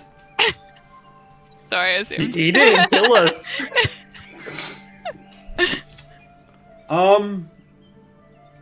Okay. What does the party want to do at this point? Now, to wit, there is quite a few things that you've said you want to do, but the reason I'm asking is because I want to know if anything has changed at this point. I mean, I guess this is something we have to do now. Find Killian, because he's in the Feywild, obviously. Or was in the Feywild. Yes. Some point, ask some people if they've seen him. some point between you speaking to Titania and then these hours now, he has been in the Feywild. Well, maybe we can go back to see where the scepter was kept normally and see if anyone left any clues or something. We can only get there by invitation. And right. Bron did not invite us in, so True. we would have to go ask Titania, and I don't think Oberon necessarily wants Titania knowing that the scepter's missing. Yeah, that's probably true. PM, would I happen to know anyone that could get us in? You may certainly roll for that. I think that would be history check. Yeah? Oh no, that's not great. Okay. All of a 6. Nope. No. You know several people of influence within the courts and within the representation of the courts in the material plane. But the thing with people who are influential within the courts is they move around a lot. You can't really guarantee if anybody will be there.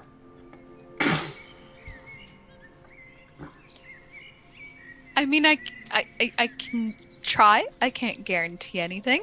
I mean, I wouldn't put it past myself to walk up to a door and try. Is all I'll say. If that's the direction we want to go in. Well, Hival might be right about... Oh, go ahead. No, you first. I was just going to say Hival might be right about trying to find Kiernan, but that could take a while too. I think this is something we have to try and make sure we speedrun, so to speak. Actually, about finding Killian, I could maybe get a hold of him. I don't know if he'd listen to me, but... Well, how? Magic? Oh, let's do it. Like a sending spell? Yes. Oh, exactly that. But we need to meet up with Killian. So. Well, we can give that a try.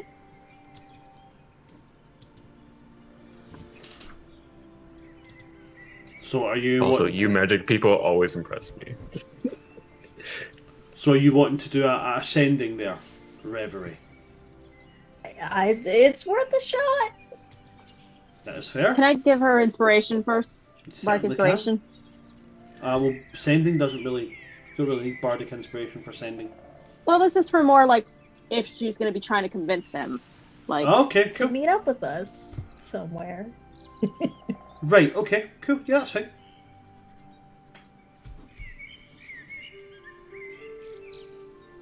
Yeah, I cast sending. Okay. And what do you say with your sending? Sending is 25 words, right? So 25 words. It's Reverie. Hey. I heard you're in the Feywild. I wanted to meet up. Please. I'm glad you're alive. You got 5 more. You have 1 more. Oh, yeah. You don't need to use the 5 words. But Yeah, you don't 5 have more. to. Please meet up with me. I'm glad you're alive. No, please meet up with me is where it would end. Yeah. So as you create this pathway with sending, and you send this, I need you to make a wisdom saving throw.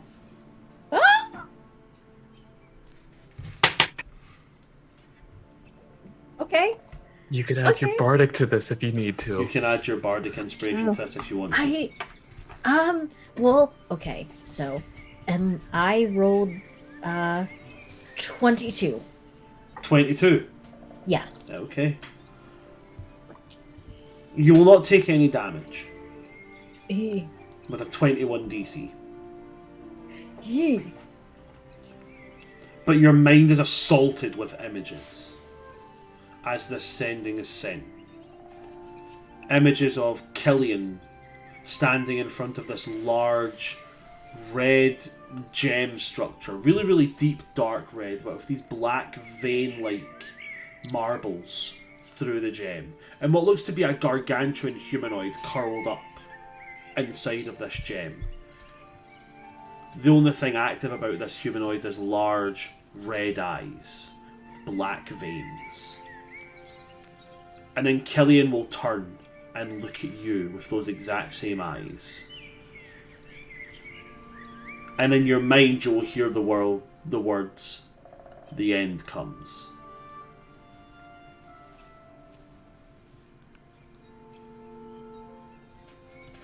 I don't think Reverie had let go of Kiernan's hand this whole time because the cords terrify her. So she's just like gasping for breath. Kiernan's going to be like, "Is that normal for magic?" No, it's not. Are you okay? Do you remember the dream that I said with the thing that was not awake? But The scary eyes, yeah? Yeah, I saw it. Again. Like, I saw it, but it saw me, and it saw me through Killian's eyes. I think he's working for it or something. I don't know. He said the end comes. So Killian is evil. Or being controlled by something that's evil. It was... Reverie is gonna do her best to explain everything that she saw. Okay. So you're able to convey what it is that you've seen when you attempted this sending to Killian.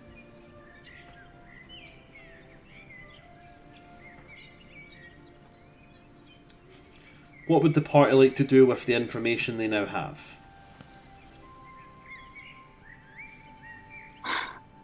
Okay, well, we really need to find... Should we go tell Oberon about that? Maybe. I'll do it. That might put him in a worse mood. Yeah. But speaking from experience, it might make him more angry, and that's but it'd not be good for him to know that Killian was not good. Right. Also, maybe we can do it from a distance. Like I can do the sending again to Oberon from a distance. That might annoy him also. If you want. Oh, true. Well, maybe turning around and walking back in and being in, like, him killing me range is not also a good idea. To be like, hey, by the way, your wife said us to do this thing, and then I had this dream, and then I had this vision, and I think it's all really bad. Aria, you wanted to say something.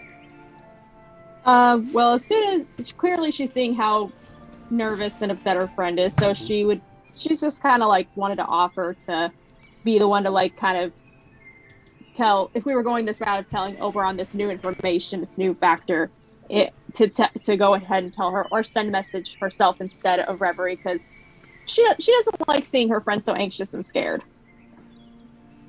And Ari is used to dealing with scary, mean people. So Sheila, you know Oberon best. You know what we should do? Because I think this is important information that he needs to know. Yeah, I was never good with court stuff. What's the best protocol for this? What's the most polite way to do this? I don't think there is protocol for this, but what's the best way to convey information to a high status member of the court? DM, would I happen to know preference for Yes, communication? you would. You grab a runner. Great. Can we grab that messenger from previous that still has the sunflower? So as you look around and you can see very evidently somebody with the bearing of a lackey. And you all your courtly mannerisms can come out in full effect here if you wish them to. But this person is very evidently a runner. Somebody that is supposed to do whatever nobles of the court tell them. Yep, I'm pulling that card. Okay. Just walk over as confidently as I can. Alright. And they kind of look and go, Belong here. my lady, is there anything I can do for you? Yes, actually there is. You see, we just had a meeting with King Oberon. And I'm afraid we had an extra bit of information that we just stumbled upon that we forgot to tell him. So I was hoping you could deliver another message. I most certainly can. Maybe don't say stumbled upon and we forgot, because that'll make it seem like we This is information that we've recently learned. Exactly. Sorry. I'm not going to touch on how we found out about it. Opens questions. What Reverie, message would you like me to convey? Would you like to? Yeah, okay. Could you tell him that, because she doesn't know how much everybody else knows, like other fairies, but she's assuming that they don't know anything about anything that's waking up in spring. Well, they'll just write a letter and have the runner take the letter. Do that. I do. So she's gonna like give the runner a flower, right? And then go, could you please tell the king that the eyes in spring are seeing, and they're working for the person who gave false information, or working with. Okay. Is that everything you would like me to convey to him? I think so. Right? Is there anything else, guys? Should I tell more? Is that good? Let's start with that for now. At least it shows we're trying to find some leads. Yeah. Could you say the eyes under spring are seeing?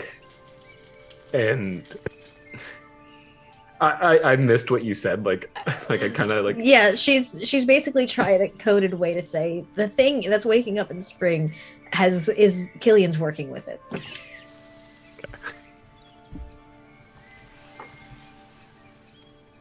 Okay.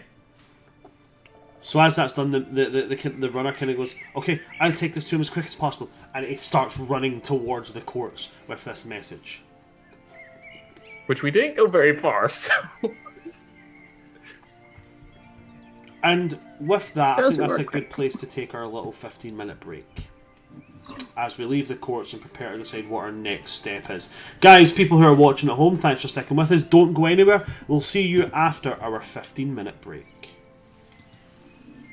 Bye, everyone.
Hi folks, and welcome back to part 2.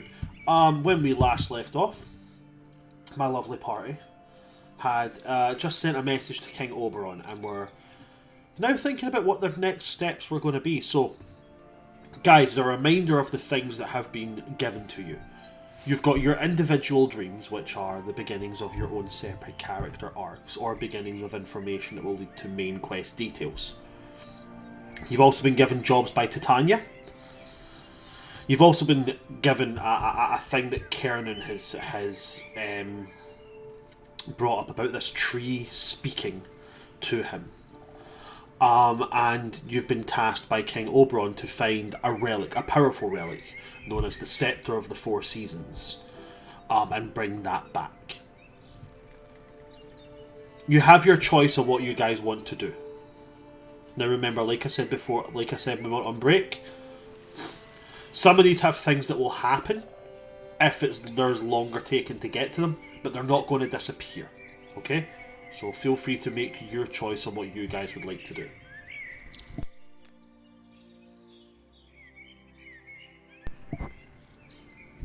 I open it to the party. Did we want to go talk to High Arcanist Zarin? Because that's just a conversation. Yeah. That's a short. Yeah, thing. I mean, if there's a chance that my brother's here, I would like to try and see him. Okay, so we've got people who want to go and speak to High Arcanist Zarin. Anything that anybody else would like to do?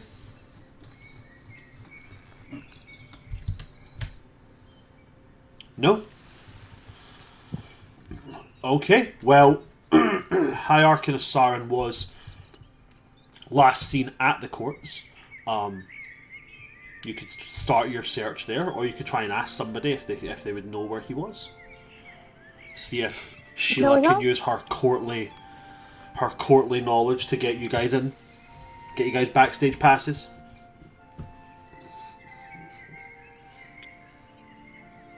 Okay. So, Sheila, can you make me a persuasion check, please? Yeah. Can I give Sheila guidance? You certainly can, Reverie. I mean, I do have plus 10 on it, but thank you. Let's see. That's a glorious thing to do for your friends, Reverie. You can certainly give guidance. Okay.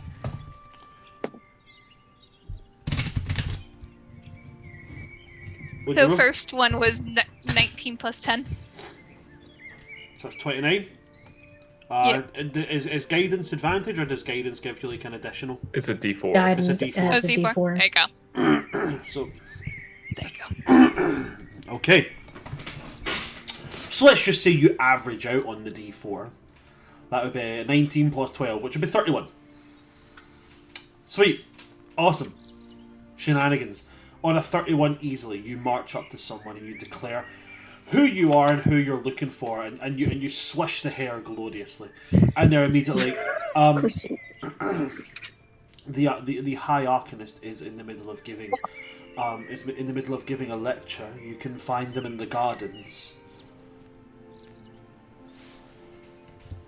And they point towards the gardens of the courts.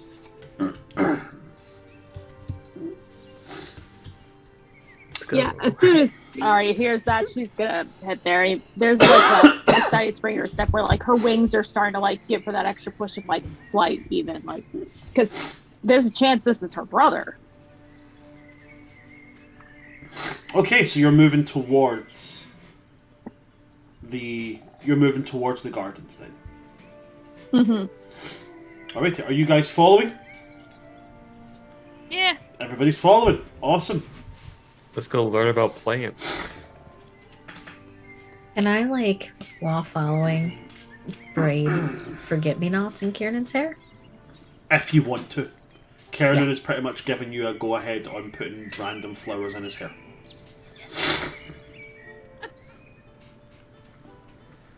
And as you guys approach, you would see, again, a vast gathering of Eladrin, Fae, many of the other creatures and races that call the Feywilds home have all gathered here. And there are some rather... what's the word I'm looking for? Extreme and beautifully intricate shows of magic being displaced here. Being shown here, sorry. And you can hear a voice speaking, and you can see it's coming from somebody who looks to be a Winter Eladrin, but they don't speak with that kind of standard Winter Eladrin accent. They speak and they sound like a high Eladrin.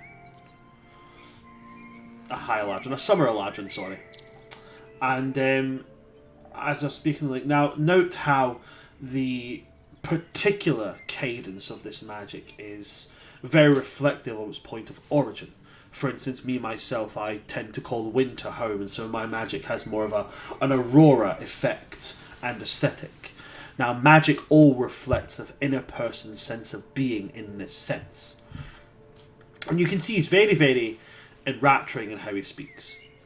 And this Winter Eladrin does have kind of scruffy, that kind of like 1990s, like the good-looking kid in every 90s kind of high school movie with that curly hair that just sat. Like he's got that kind of hair, and he's got these two little horns here, but they're kind of broken at odd kind of heights.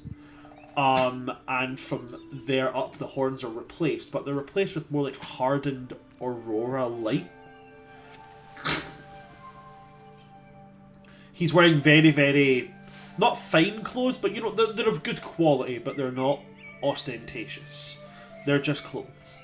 And he looks very, very comfortable in what he's doing, and on his shoulder he does have an owl sitting. And even while he's speaking, he's he's making the semantic components for very, very complex spells, seemingly off the cuff. Doesn't take. Arya, you would be able to recognise that it is your brother. Your fourth brother. Fourth and final brother, I should point out, but, fourth brother. He's just standing giving a lecture about the details and intricacies of arcane magic. And I recognize it as the High Arcanist. And you recognise it as the High Arcanist that you saw and heard about when you were in winter. Does he look happy? Very happy. He looks quite content. Then Arya's just gonna wait until he's done and just stand there smiling. And you might see her tearing up just a little bit. But she's gonna wait. If I was trying to follow along with the semantic component things, you're like, I don't understand how magic works. Kiernan started with it, and now it's just like, hey, Hival.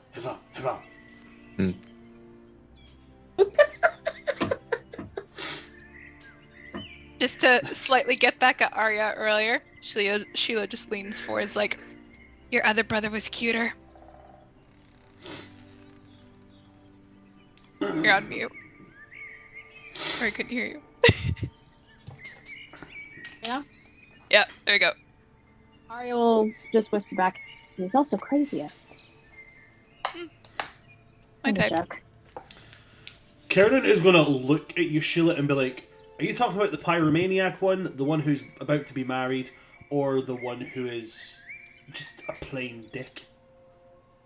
Not the one about to be married. He's probably one of the only two decent ones of my family. Few decent ones. So are you talking about the pyromaniac or the dick? Yeah, basically. I need to check which one it is. The dick would be the second oldest brother, Arteranon. Arteranon, thank you. And then I believe the one that we made the jokes about was Sheila going, but Dad, I can change him. I believe Yeah, that that's was Arteranon. Yeah, there you go.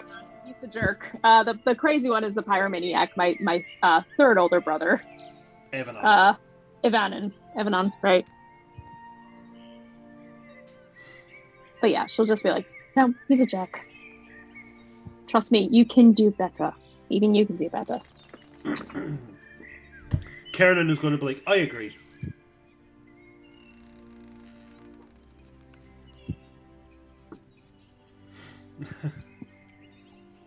I thought you said you It's weren't like, going to try and threaten my How brothers dare anymore. you remind me that I'm worth more?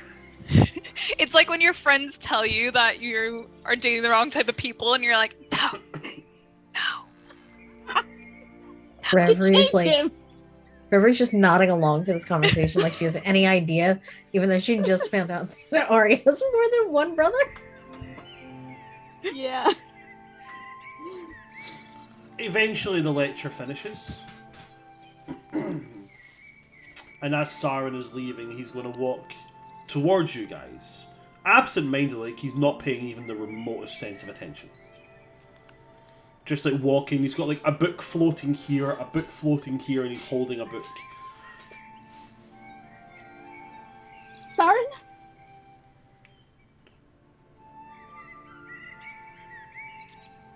There's a sense of kind of, he stops and kind of looks around, like, and then like sees you and is like, oh. Well, hi?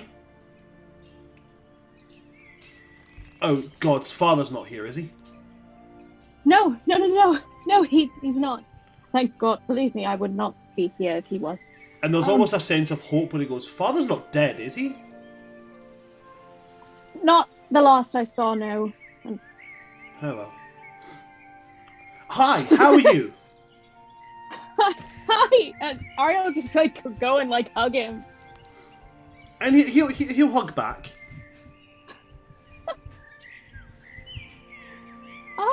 Hi, you're really here. Yes, I am You really look here. so happy. I am in fact corporeal. You always did take things too literally. How else are you supposed to take? Is everything okay? You seem rather frantic.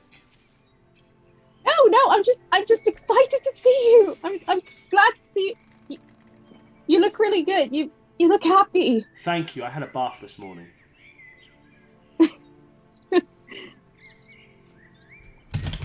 How have you been? I mean, last I saw you. I've been good. Winter is very nice. I never thought I'd like the cold, but the cold's actually really, really nice. I am very, very respected where I am. And yes, I'm enjoying life. I'm glad. How are you? Yeah. Better nowadays. I mean, I was basically father and mother basically just they kind of disowned me, but I've been traveling and come meet my friends. Oh, She's people. like hand tug thing. And he's kind of dragged along, and he's like, social interactions. Okay. Well. Yes, I know you're not a fan, but it won't be long. It really can't be. I am expected to be back. Actually, quite urgently. Okay, well, really, really quick then. These are my friends. Reverie, Haval, Karen, Sheila. Sheila, everyone. This is my brother. Hello. Saren. Hi, Alchemist, Saren. And he's going to kind of like, he very, very pointedly doesn't say a surname. He's like, it's a pleasure to meet all of you. Arias says that you are her friends. Sorry, DM. Would Saren know my fake name now? Or You can roll an insight check on. You can roll an insight check on that one. Oh. Okay. Yeah, because he wouldn't have known. He would still think of me as Aelita, wouldn't he? Oh, would he? 17, 18, 19. Dirty 20. The only person you told your name to was Maltharion. Which means that older brother must have been in contact with youngest brother.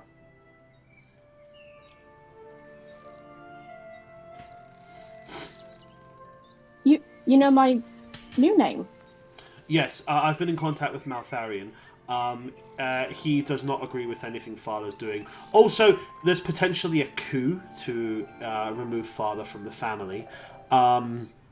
Let's see. What else? Whoa. Oh, my dog died. I believe that.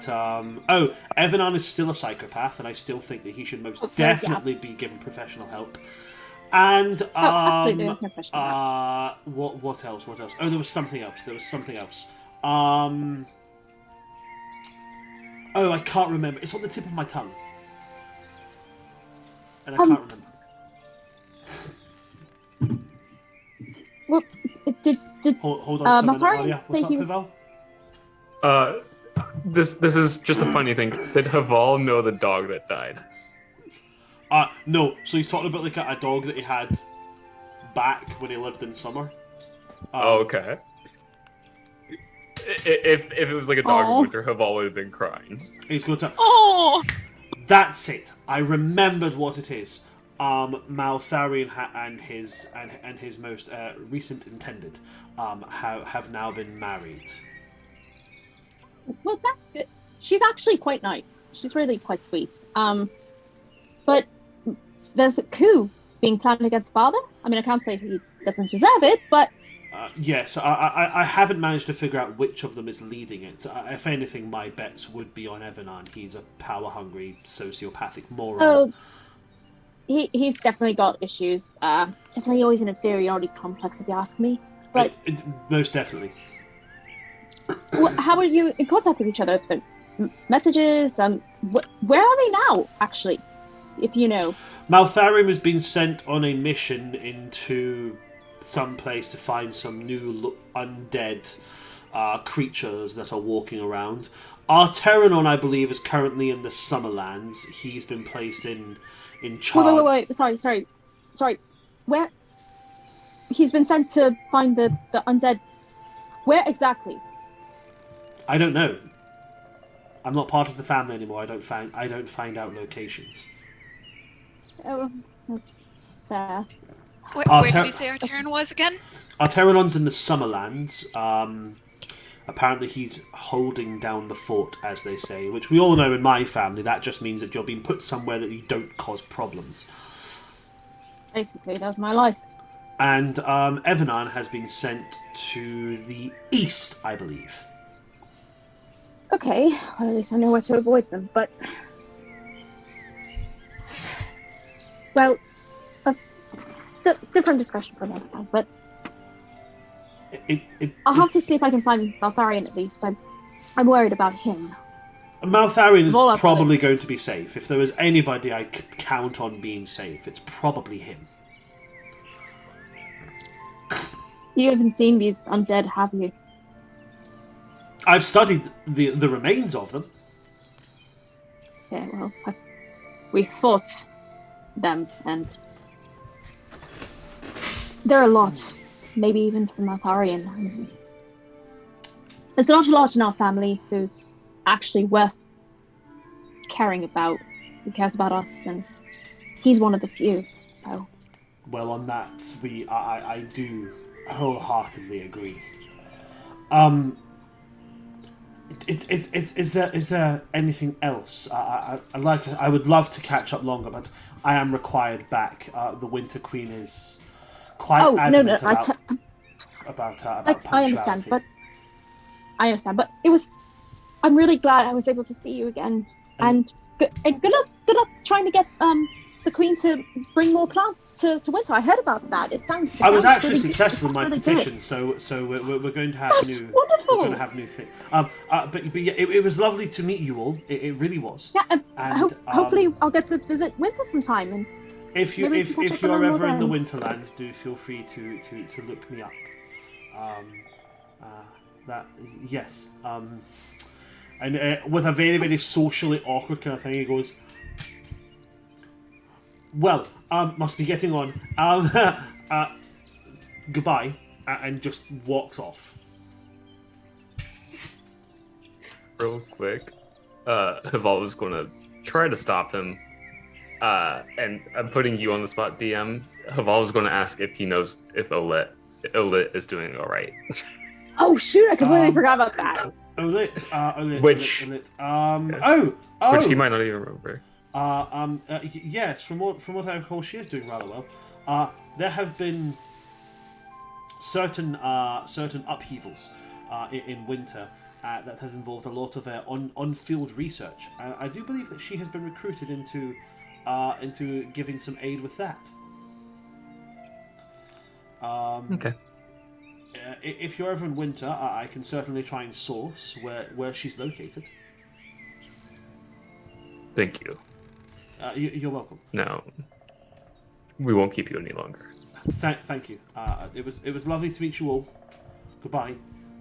And kind of what's when Kernan's gonna kind of like, yeah, bye. Who was that? that Hi, was one of Arcana my- Saren. Oh, My brother. lovely. It's not the arsehole one, is it? No, not at all. Good. He's a bit like me. He was always a bit of an outlier. Although he actually stood up to father and it didn't end well, but he looks so much happier now. Still in his studies and his books, but Yeah, well, I'm glad to see he's doing well. Sometimes shrugging off an arsehole parent can do wonders for you. I'm learning that. So, what are we doing now? We did say we wanted to go to Autumn. Maybe we can find some leads about the other things too. What was the other thing we were supposed to do? Hang on. I feel like I wrote this down somewhere. Sorry. I believe in the Feywilds there was only 2 things that you wanted to do here. I thought there was 3. My notes I have We wanted to 2. go to Spring to do Kiernan's thing. That would be in the material Right. plane. That's storylines. yeah. And Oh, then right. That's right. Autumn. Oh, did we want to check to see if there was like the thing with like how the creatures like the Yuan-Ti were getting out, or the hobgoblins were getting out? So that was we would that have was to one check of on the the other other side. so side. that was one of the jobs that Queen Titania gave you, which technically she did say look for tears on the material plane. So Mhm. Oh, you okay. So we could had to do search that. in the Feywild, but there's no guarantee there'll be any sign of a real tear here rather Alright. than on the material plane. All right. So I guess Autumn, Autumn, and then look for Sheila's the- supposed to look for Dusk. Right, and then look for the scepter, I think too. Right. I mean, I don't know how we're going for the scepter. Yeah, me either. But I'm just trying to like figure out what our laundry list is. So Autumn, Okay, unless Autumn? Sheila wants to do her thing first. it's up to Yeah, you. up to you. Sheila, you're wanting to look for dusk, was it? Yeah. Okay. So, I mean, unless we want to go back up to the mountains, guys. Let's probably That's when take care of we're all our back on things the here material first. plane. That's fine.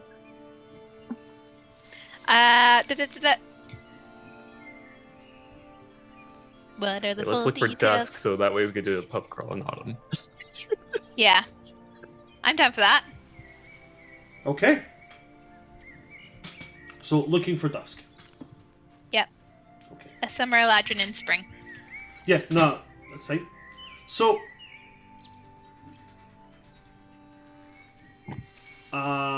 sorry, my brain just went really, really, really blank there. So,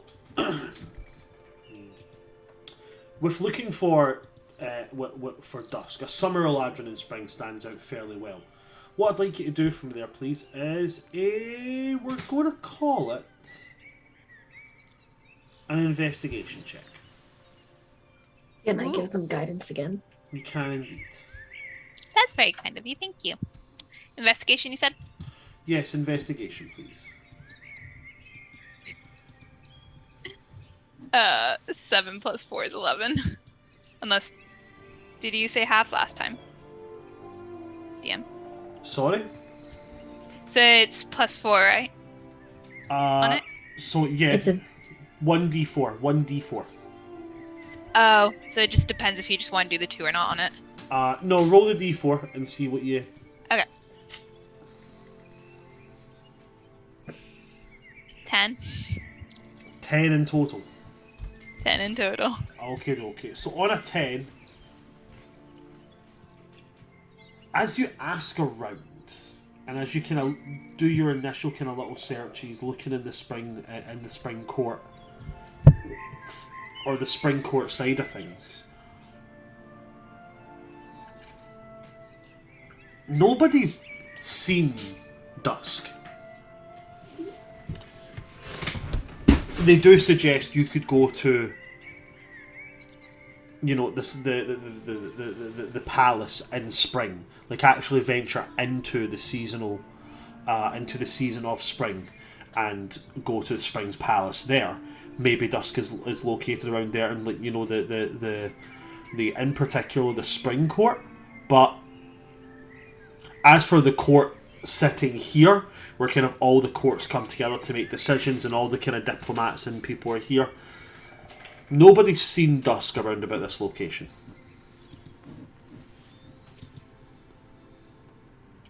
Everyone down for a little jolly?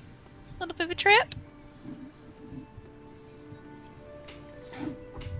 Yeah, we're going on an adventure. I mean, I've never seen the inside of like Spring before. Me neither. I've seen the material Spring, but not Feywild Spring. So, Yeah. are you guys Oh, are you guys wanting to head into Spring? Spring it is. Yep. Okay. You make your way from the seasonal courts in the centre of the Feywild. You make your way back to the crossroads where Arias' home is located. And you can see the pathway that leads into Spring. And the closer you get to it, the music becomes louder, and you can hear this really jolly music. It's not like summer where it's always warm. It is a moderate temperature. Enough that it's warm, but there's always a breeze coming at you. There's the scent of plant life and flowers and crisp air all the way. This is just standing at the beginning of it. For as far as you can see, it is dense, thick green with a canopy that lets through dappled light.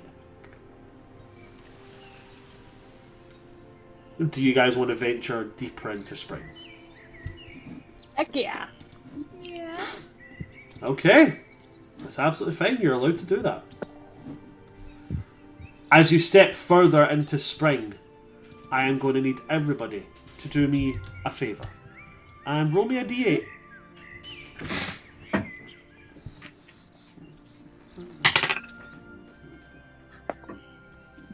Eight. 3. 1. Okay. Arya, stepping into Spring and taking that deep breath of fresh air. It's really done wonders for your immune system. Oh no. Okay? On your next Constitution saving throw, within the next 24 hours, you'll have advantage. Ooh. I was thinking the rest of us would get hay fever. That would be me in real life. Heval, Sheila, as Yeah. you step into Spring, the music from all around of it permeates into you, and your creativity just becomes so bolstered and inspired. Any performance checks you guys make, the next performance check you make within the next 24 hours will be made with advantage. Reverie, as you step into Spring, you are reminded of what Spring really stands for, which is rebirth, recycle, the fresh start. And for the next 24 hours, the next animal handling check that you make will be made with advantage.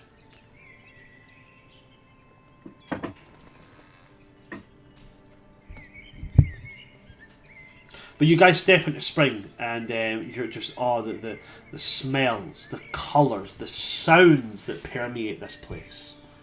They seem to rattle through your body. The pathway is literally a path of flowers. And Sheila, you would know the way to all of the individual courts within all the individual lands. So It's not difficult for you to find your way if you'd like to go straight there. Or if you guys want to venture off the beaten path, you might stumble across a party. Who knows? Arya would probably stray a little bit, just trying to look and explore everything, because from all the stories that Karen and Magnolia told her about spring and just seeing it now, it's just like, oh my gosh, this place is amazing. I want to see everything. So she's kind of like that kid you have to keep track of everyone. I think Reverie just stays kind of where Kieran is, because Kieran was in exile, so he has never actually seen spring before, and I think Reverie wants to just see the happiness on his face. He has never seen spring before. He's never seen where he calls home. And Reverie, as you say that, you can make a perception check. I make them at advantage. Gee willikers. Holy 20/20 vision, Batman. It's good I make them at advantage, because my first roll was bad, and my next roll was really good. That is a 21. On a 21. He's got tears in his eyes. And he's just kind of looking around with this big sense of, like, real big eyes, this deep sense of wonder about the place. He doesn't say anything though, he's just kind of happy to be here. Can I give his hand a little squeeze? You certainly can. You give his hand a little squeeze, and he kind of squeezes back.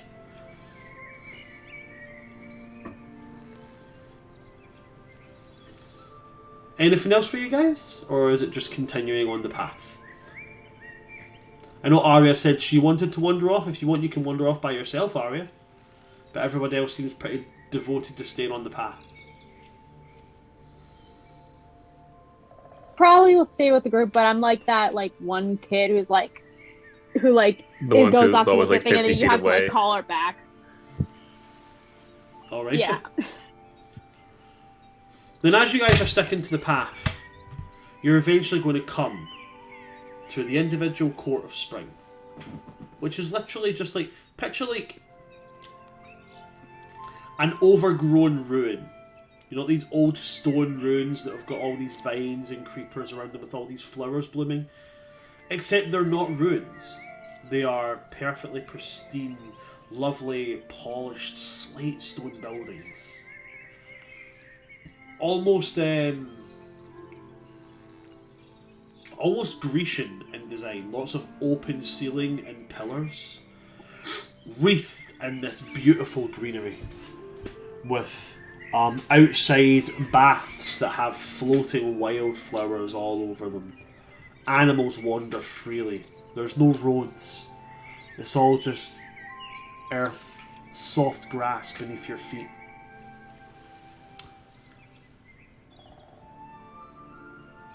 And before you lies the Spring Court.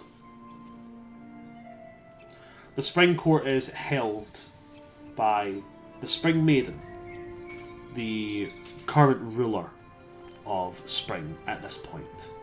She is known for being quite a loving person, quite motherly, in fact, while at the same time also being absolutely 100% devoted to the continuation of life. And a spring eladrin hanging upside down from a vine is just going to kind of look at you and be like, "Oh, hi there, visitors, lovely. Hi, how are you all? Are you all good? Do you need refreshments? Do you need water? Do you need food? Do you need anything?" Hello. Hi.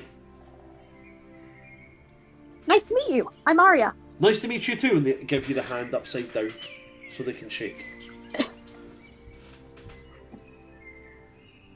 Are you all okay?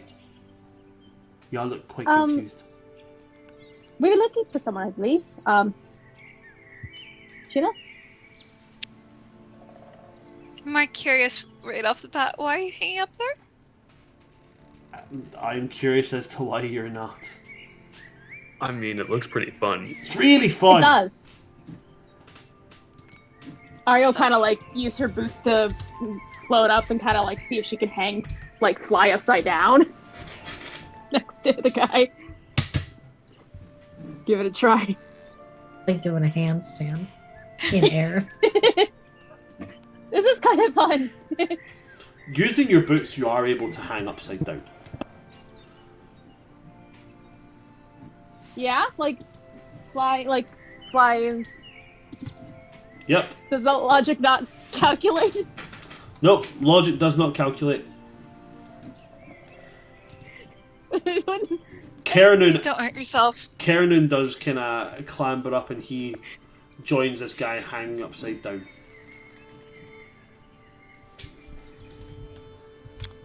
Haval. On that note. Oh, wait, hold on a moment, Haval. Yeah. Sheila, to yourself. Just gonna say, on that note, would you happen to have seen the composer Dusk? I need to have a word with him. Oh yeah. Are you? Oh, are you two?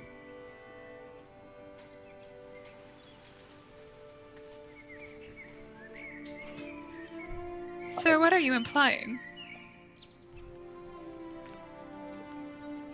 Just in case, I may or may not have seen Dusk with like certain people, and I don't want to get them into trouble. No, we're not romantically involved. Oh, cool! Right, grand. Well, yeah, he was down. If you go into the court, right, eventually you'll find your way to it's like a big bonfire in the middle of it. You should have seen the big party scene.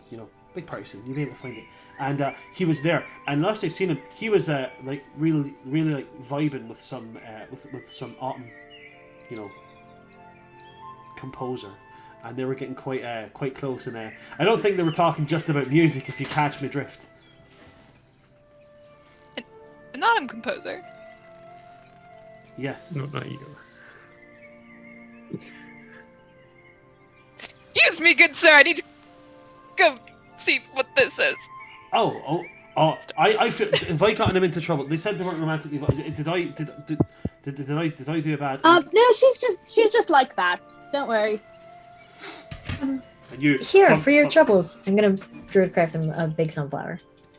Oh, I like sunflowers. Thank you very much. Thank you. You're so welcome. So as we head that way, make sure none of you are surprised if we find them composing a duet.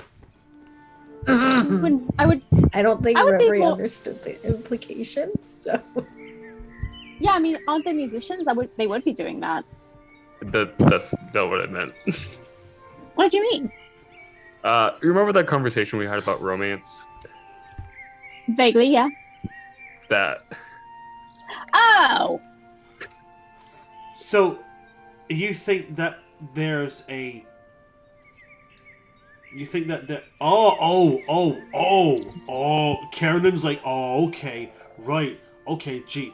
And Sheila is mad because... That's not... I don't think that's why Sheila's mad. Right, I think okay, it's just because there's so a composer. confused.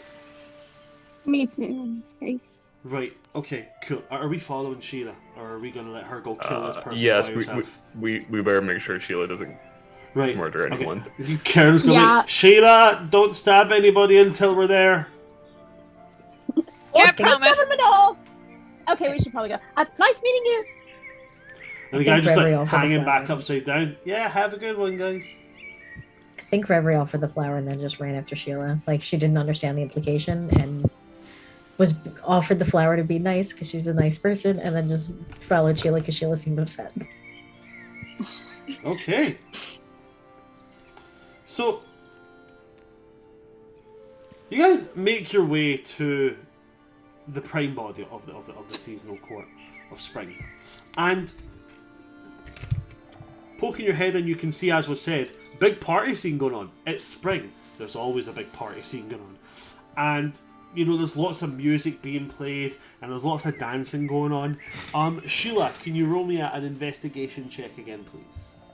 Oh no. This time you'll have advantage because you were guided to this place. Okay. Okay, 21. On a 21, as you're looking around, yeah, you can see Dusk. And he's sitting there speaking to something. They've got their back to you. They look kind of familiar. But they do have their back to you. Storms forward. You just keep Doesn't even hesitate, beelining. just- yeah. Dusk is going to notice you once you get about 30 feet away. I need an insight check from Okay. All of an 8. All of an 8. The facial expression is definitely negative. That's about it. That's all you get. And then they're going to look to the person sitting in front of them. And back at you. And they're going to say, Sheila?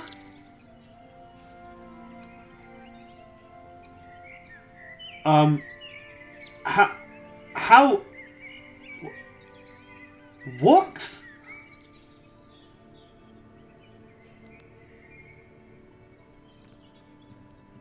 Hi. Hello. I'm looking for you. Yeah. Hi. And then he's going to point to the composer and be like, you found me. Is this like Sheila? What? What are you talking about? The composer that he's speaking to is going to stand and look at you, and Sheila, they're a perfect likeness of you. Down to the excruciatingly last detail. And they have a look of pure dread and fear on their face. Sheila, what would you like to do? Are the rest of us also there? If you guys followed Sheila, which you did say you were, then Yeah, we did. You guys can all just see two Sheilas standing, staring off at each other. Haval's just going to Kernan, I guess. There's two of them, and Oberon said it was us who stole the scepter. So did that person steal the scepter? I have no idea, but if there's two Sheilas, I am doubly terrified.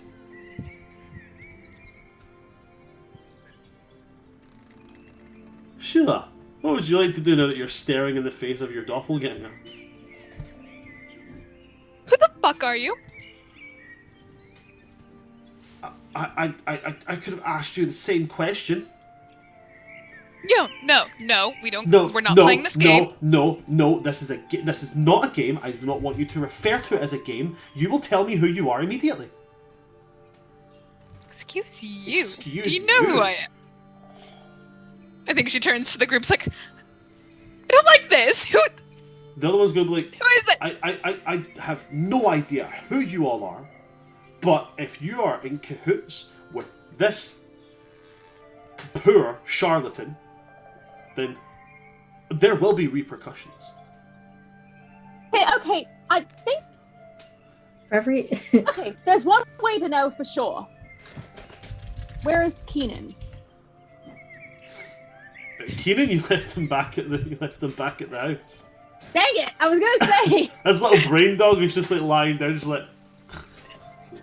I mean, we know which ones are Sheila, because this one says that they don't know who we are, but But remember what you said. is our Sheila the... Reverie doesn't like politics, but can she just kind of lean over to Sheila and whisper, "Are you really gonna let this person out you?" Challenge.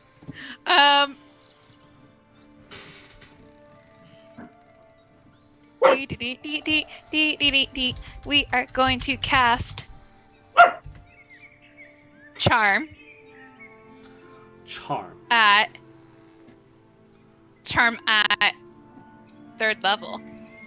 At 3rd Ooh. level. Okay. Oh, sorry, no, I don't need to. We'll do 2nd level.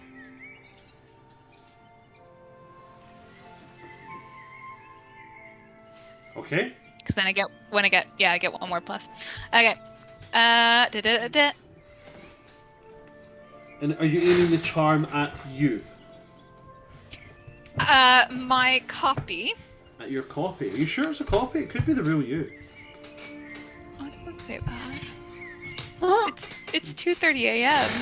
What if don't do this to my brain. What if I'm the copy? Also, just so you know, Bran, Haval's ready to tackle the other Sheila if they try to run. Okay, thank you very much. Okay, so it's wisdom saving throw. Yeah, that's it.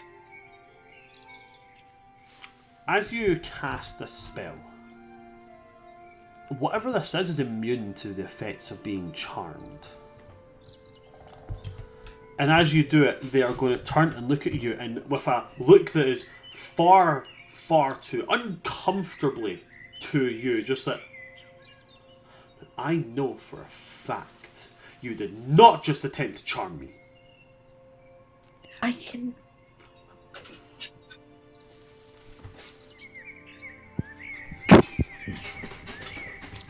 Just start waving fingers at each other. This is way too many Sheilas. And Oops, all Reverie. Sheilas. Reverie knows which one is the Sheila that she came in with. Do you? I mean, they stormed off a little bit ahead of you guys. Well, Reverie the other was one said first that they following. don't know. Yeah, the other one said that they didn't know who we were. So, That could be a tactic. but our Sheila wouldn't say that. I can. Still, do you know who Keenan is? I'll just say to both of them. Yes, of course I knew who Keenan is. What does the double say? Or the double's other gonna Sheila. go, who is Keenan? Why am I being asked ridiculous questions? Can. I think we should go to King Oberon. Maybe he could figure this out for us. I. Do you know? Yes, I would very much like to go to King Oberon right this instant. Yeah. Great. Let's take both Sheilas to King Oberon. And so go, Dusk, I apologise for this interruption. I'll be back. Post haste. And Sorry, then- wait, no. What's this with Dusk? Wait, no, what's this? Well, this is a conversation. About? Well, quite frankly, I don't think it's any of your business. If you're pretending to me, it's all of my business, excuse you. me, I will have you know that the pretender here, and a poor one at that, is you. You don't even know who Keenan is. Well, I could ask you Hey, any Dusk, number of do you wanna ridiculous come with names. us? Dusk is just Yeah, sitting because- there. I'm wasting all my spell slots. Can I try and cast sleep? You certainly can. You can try and cast sleep. Da.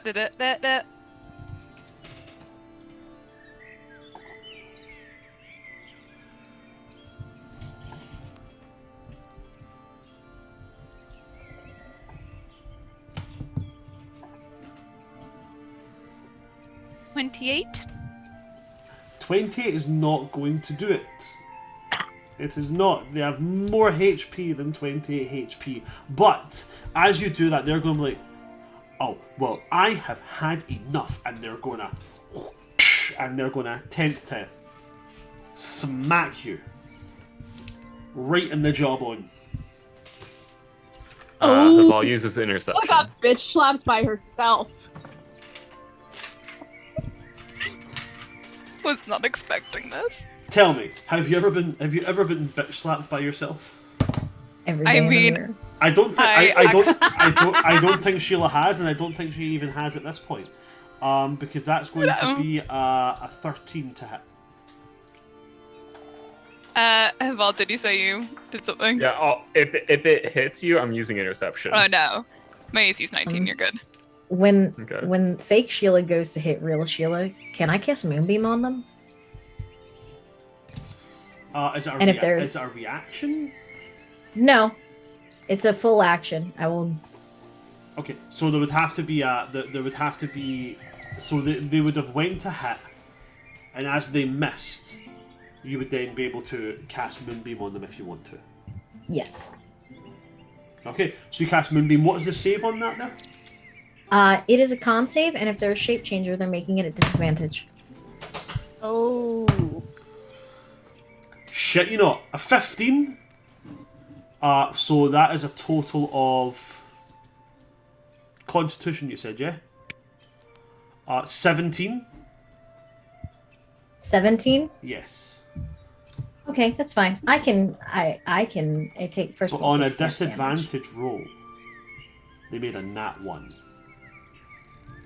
Oh, so if they're shape changer, they immediately revert. revert to their original form.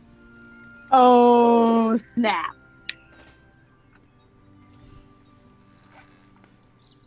They're revealed, and what appears before you is a grey, almost completely featureless humanoid creature. Sleek grey, no nose or mouth, no ears, just sleek, bald, grey, lumpy skin, and a very vaguely humanoid appearance. And their eyes become red, with black veins creeping into the eyes. And it's going to make this sound towards you. It's kind of like... And I would like everybody to roll initiative. Woo! Oh my gosh. Yo, that's a good. Oh, I roll initiative at advantage. 23. That shield is so nice. That's the best I've ever rolled advantage.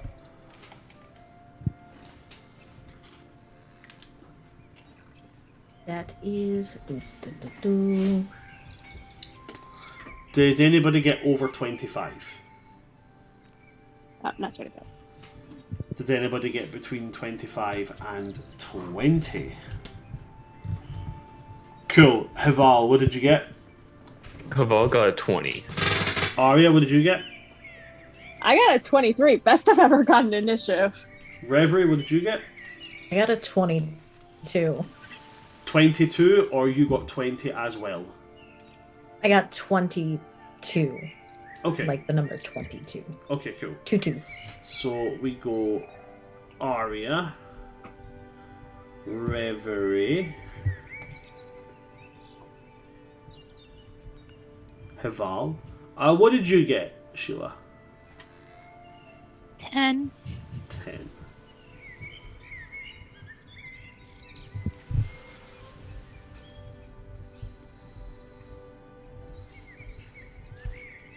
Alrighty, Aria, you are up first as the doppelganger has been revealed.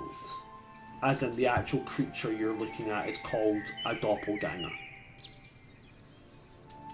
What would you like to do, Damn. Aria? Okay, let's see. Oh, not used to going first. Let's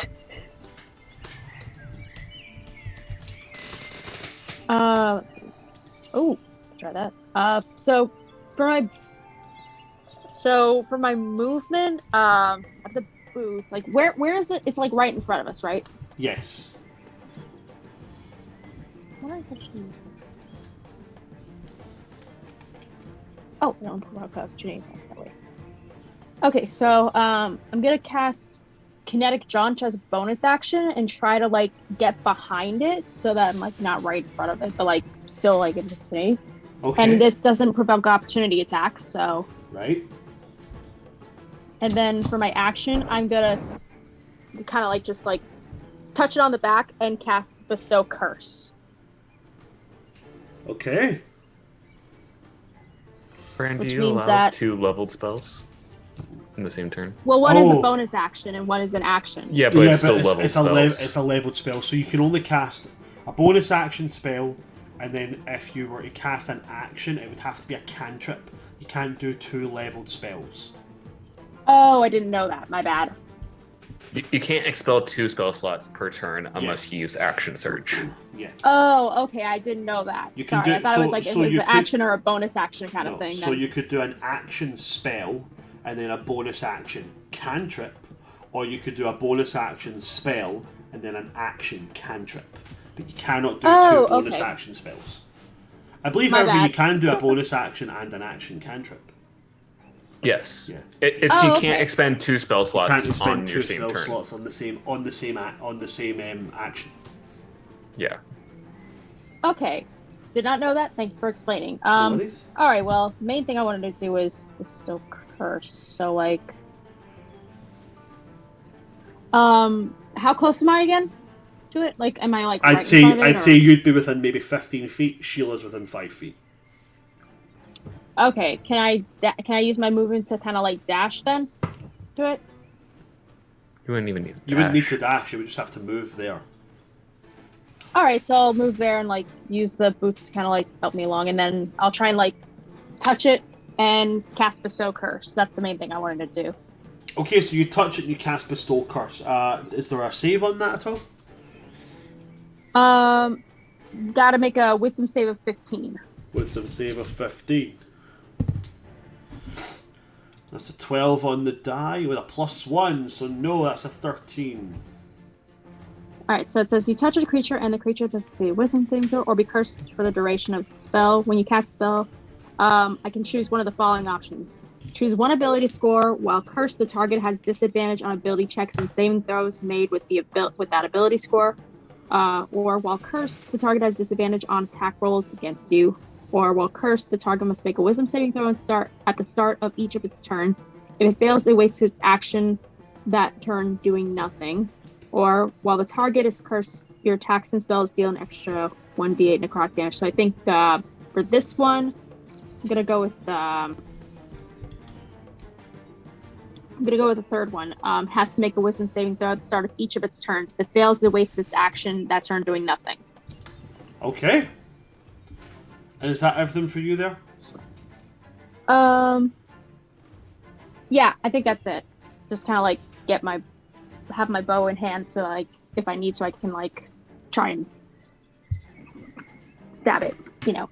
Alrighty, then in that case we move on to Reverie. Hi. So my moonbeam originally did 9 damage. I don't think I actually said how much damage. You it did. didn't, but thank you very much for telling me that. 9 damage you said, yeah? Yeah, 9 radiant fire damage. Oh, okay, thank you very much.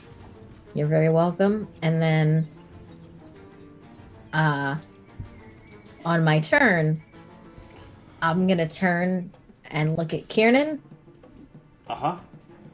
and be like, "Hey," and grab his hand real quick and cast Enlarge on him. Okay. Kernan goes from being his standard 6'1" to now being 12'2". As you cast Enlarge, and he becomes a large creature, he's just like... Okay. Thanks, Reverie. What am I doing? Go get him! Oh, okay. And he will draw his now absolutely massive axe. And he gets to do an extra 1d4 damage. Is that everything for you, Reverie? Yeah, I think so. Okay. All I want to do is see you turn to a giant himbo, a giant himbo. Mm-hmm. Hival, what would you like to do with your turn? I'd like to grapple the doppelganger. You want to grapple the doppelganger? Yeah. Okay, so you're the one initiating it, so you're making an athletics check? Yep. And they have to make either. Athletics or acrobatics. Oh, that's action. Hold on. That they have to use their action to do that, I think. Oh no, it is contested. Yeah, yeah, athletics or contested. acrobatics. Yeah. So they will choose acrobatics. 25. 16. You're vastly overpowering them. Okay. So your action so is used to Volk grapples grapple them, which means that now that they're grappled, I do believe attacks made against them are made at advantage. Hold on, I'll be able to tell you in just a little minute. Yeah. Sorry, I'm pulling it up so I Sylvanas. can. Grappled. A grappled creature's speed becomes 0. It can't benefit from any bonus at speed. The condition always ends if an effect removes the grappled creature from the reach of the... no, nothing about... Oh, it's incapacitated. Yeah. Can't take so they actions can't take or actions reactions. or reactions. There we go. So they have to take an action to escape my grapple, but also they have to use an action at. They have to do a wisdom saving throw at the start of each of their turns because of Arias' thing. Otherwise, their action is nothing. Yep. Alrighty. Any bonus actions or anything you have there? That's all I'm going to do. Okay, then it's going to move on to Kiernan. Kiernan is enlarged, and therefore he has an additional D4 to any attacks he makes. He's going to come in and swing with his battle axe. Just don't hit me. So that's a 24 on the first one, which will hit. And on his second attack, that's going to be a miss. He's going to very, very barely miss this thing with only a 13 in total. So he's going to hit with the first one. So that will be 1d10. Oh, that's good. 8 plus 4 makes 12, and you said it was an additional D4, Reverie. Yes. He also has advantage on strength checks and strength saving throws right now. Oh, lovely. Okay, so that is going to be 16 slashing damage in total as he wails on this thing with this giant axe. 16 damage in total. Okay, after Kiernan, it goes to the doppelganger, which will make its wisdom saving throw, which is a 12. Oh, Which fails. Your moonbeam's gone. yeah, because I had to But the concentrate on Arya the thing, lunch. yeah. Yeah, the wisdom save is 15, so. So then, with it not able to do anything, it goes to you, Sheila. Yeah, Sheila's pissed, so we're gonna cast Dissonant Whispers at 3rd level. Okay. Yep, good times. Target must make a wisdom saving throw again. 4. Perfect. On a failed save, it takes 3d6, and for every level above, we get another 1d6, we get another 2d6, so for 5d6 damage. D.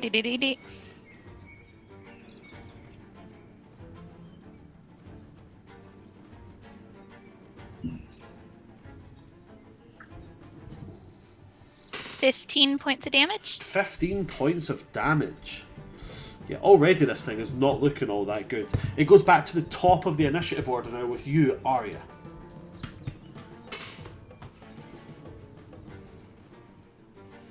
I'm gonna use Vicious Mockery cantrip, Wisdom 15, and whisper, "You're nothing compared to the real thing." Okay. Yeah. You pale in comparison. That's Get only pale. that is a 12. So yeah. Its wisdom saves Pale are in not that good. comparison Unless it's a dex saving Clearly. throw, it's not that good. So, it fails. Can you roll your damage, please? Yep, it is. Vicious Mockery. That is, what do I roll? 1d4. That is a 3. 3. Alrighty, is that everything for you then? Oh wait, hang on. Hold up. My bad. It increases when I reach level 5. So that's 2d4. So that's, roll that again. So that's 3 plus. So that's a 5. Alrighty. Anything else you there, Arya? I think I'll just use my movement to get out of the way of it now, just in case it fails its next wisdom save on the bestow curse. And I'm not This enraged. means I'm still holding it. Oh yeah, true. Okay, and it won't provoke an attack of opportunity because it can't take reactions. It goes down to yourself, Reverie.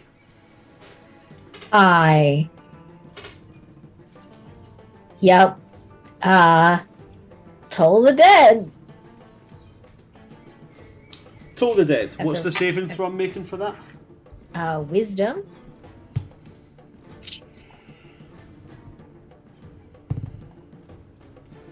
Jeez, man, this wisdom saving throw is killing its ass. That's a 6 in total. Okay, so it must Clearly, take it's not the real thing. 2d12 Yeah. damage. 2d12 damage. Because it's hurt already. It is indeed hurt, so the damage die goes from a d8 to a d12. Yeah. Sorry, d10 And I'm to level d12. 5, so it's 2. That is 14 damage. 14 damage. Is that everything for you, Reverie? I have to roll a concentration check to make sure Kieran stays a large man. You didn't take damage. You don't have to. I casted another spell, so yes, I do. No, you No, don't. because Moonbeam went down. Moonbeam went down. Enlarge is also a concentration spell, though. Yeah, but when you Oh, cast a you have to concentration roll spell, the other one goes concentration? away. Yeah, it's only when you cast a concentration spell does the other one go away. Casting another spell while maintaining concentration doesn't mean you have to make a concentration check. Ah. You only make the concentration check when you're dealt damage, as far as I'm understanding of it. Yeah. Or unless there's a creature effect that makes you do a concentration check. Okay. I will double check it just to be on the safe side. But that's as far that's as far as I'm aware. Concentration only comes in when you're dealt damage while maintaining concentration. I mean, both of you are also DMs, so I would trust you guys. It's just always been ruled that it's if you're casting another spell because you're already concentrating on the spell. I think that's a house From rule. my previous games, yeah, it might be. Well, we'll double check it just to be on the safe side. Da, da, da, da, da.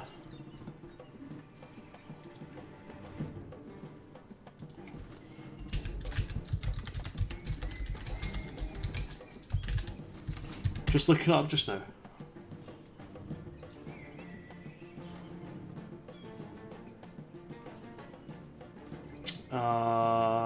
Here we go.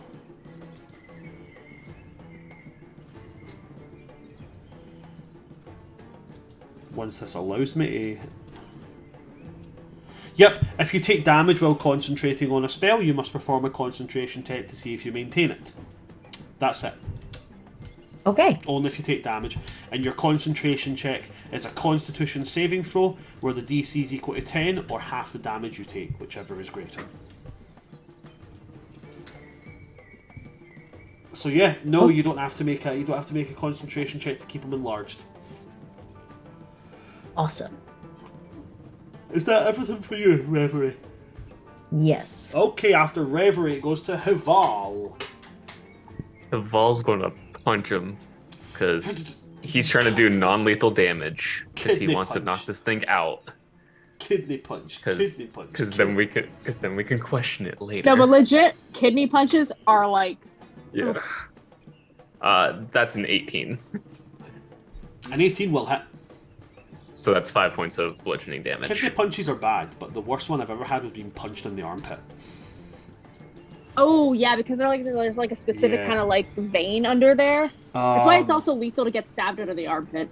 Yeah, also because the wound can't heal because your arms continually move. Yeah. So that's 5 points of damage you said there, Hival, yeah? Yep. Is that everything for you? And Haval will say, "Don't try to kill it. We need to question it." And that's it. Knowing very well that Kernan is next with the giant battle axe. Okay. Let's see here. Da, da, da, da, da.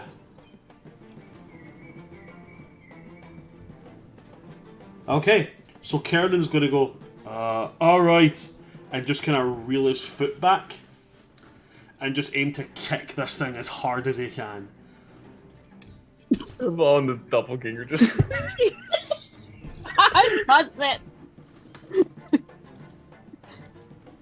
I mean, Haval's holding it, so we both go. So he is going to hit, No. and that's a one. It's going to be an additional 1d4 plus 5.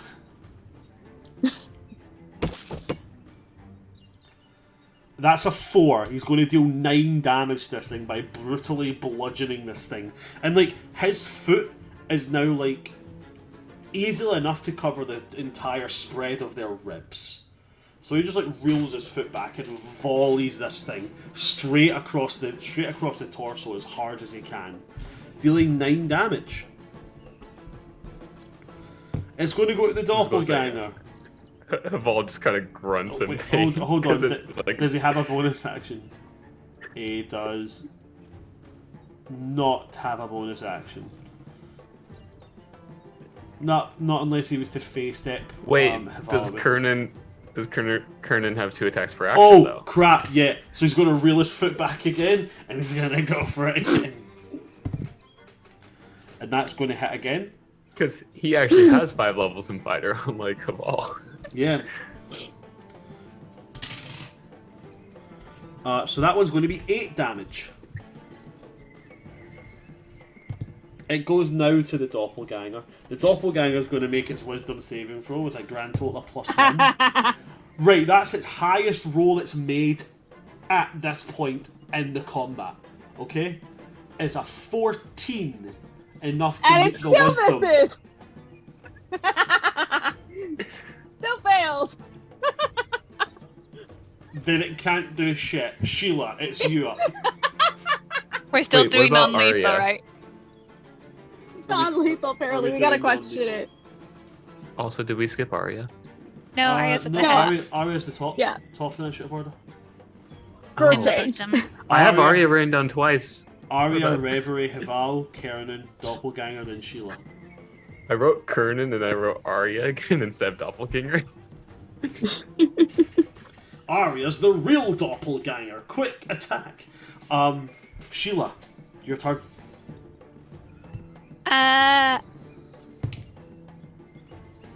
What would the... I have my rapier.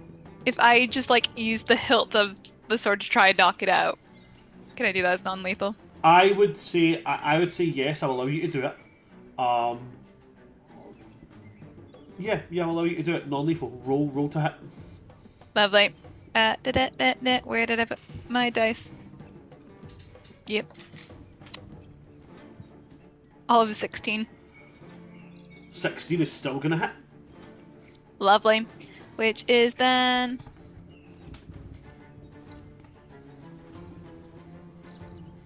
9 points of damage. Well, non-lethal. 9 points of non-lethal damage. Yep. With that being exactly how many hit points it had left, you take your rapier and you just can hilt whip this thing right in the face, and you see kind of,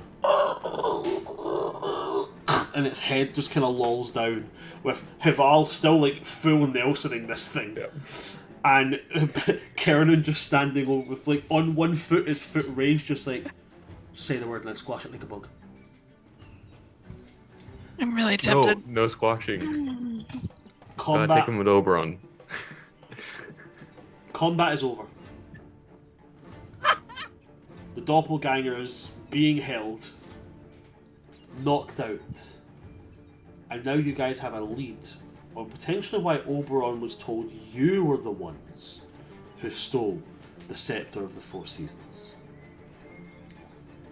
Oh, I have, and Reverie like will reach into her bag. Manacles. Hey, I didn't see the books. Why? preparedness. Haunted one background, am I right? Yeah. Yes. I also have this, and holds up a stake. Like a wooden stake. I don't think we need that other one. But if someone wants to put so many more the questions manacles about on you, but- this, then we I'm can scared of drag it back over to the courts. So you slap the manacles on the doppelganger. Okay, Sheila. Before we leave, Oh yeah, you want to talk You to would turn- Tusk? All right. What was Dusk doing this whole time? So Dusk is just standing there like, so that wasn't you, then? no, but I would love to know what you guys were talking about. Well, you came up to me and then it was like, oh, Sheila, hello. It's like, oh, hello, Dusk, how are you? And then it was like, oh, well, yeah, I'm doing quite well, thanks. And then we started talking about music, and then we started talking about your family, and then we started talking about my family, and then we started talking about like what you were doing, and I didn't know what you were doing, and then suddenly, boom, you appeared, and I'm still really confused. That's fine. Detail, like we're talking like skim level, nothing too interesting, nothing that stood out from my conversation perspective, was just kind of Nothing like, how's your majorly. family? Nothing of major import. Not that I know of. I mean, just information you would casually share in a conversation with a friend. Okay, great. That's fine. On that note, that's fine. We're good. I know we're not. We're actually not acquainted. No. Yeah, our families know each other. What do you mean we're not acquainted? We met like 2 weeks ago.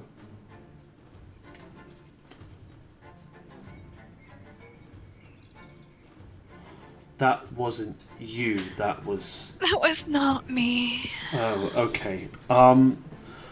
Okay, well, then there may have been other information shared. Would you like to recap? Yes. Yes, I think I'm going to have to, because, well, I think I might now technically be responsible for high treason.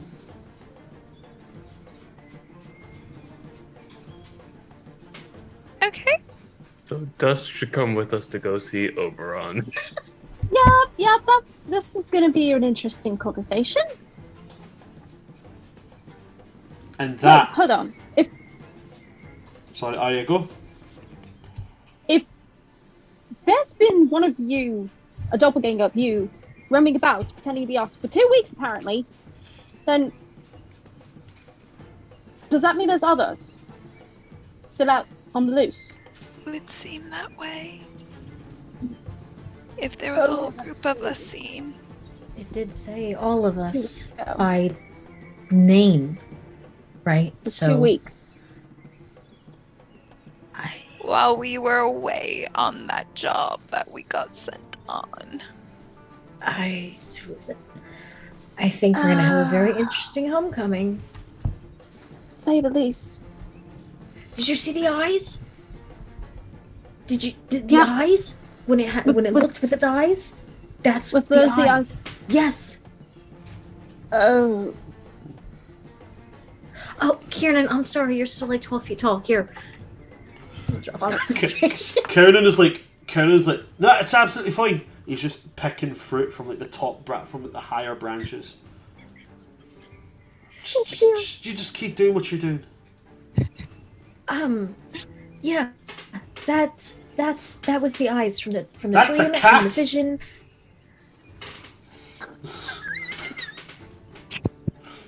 Just got an armful of fruit. Just like, can I catch the cat? I don't want to. If you want to, yeah. You catch the cat. Oh, thank you very much. That was lovely. Somebody just gave us 100 bits. Oh, thanks, Grizz. Thanks, buddy. It's for catching the cat. It's for catching the cat. Cat catching is worthy. Cat catching is worthy. Those were the eyes from the vision and the dream. Those were the eyes. Okay, what you said earlier about the dreams and everything being connected, seems you might be actually right about that. I'm not happy that I am. And on that note, guys, that is where we're going to leave today's session. Oh, man!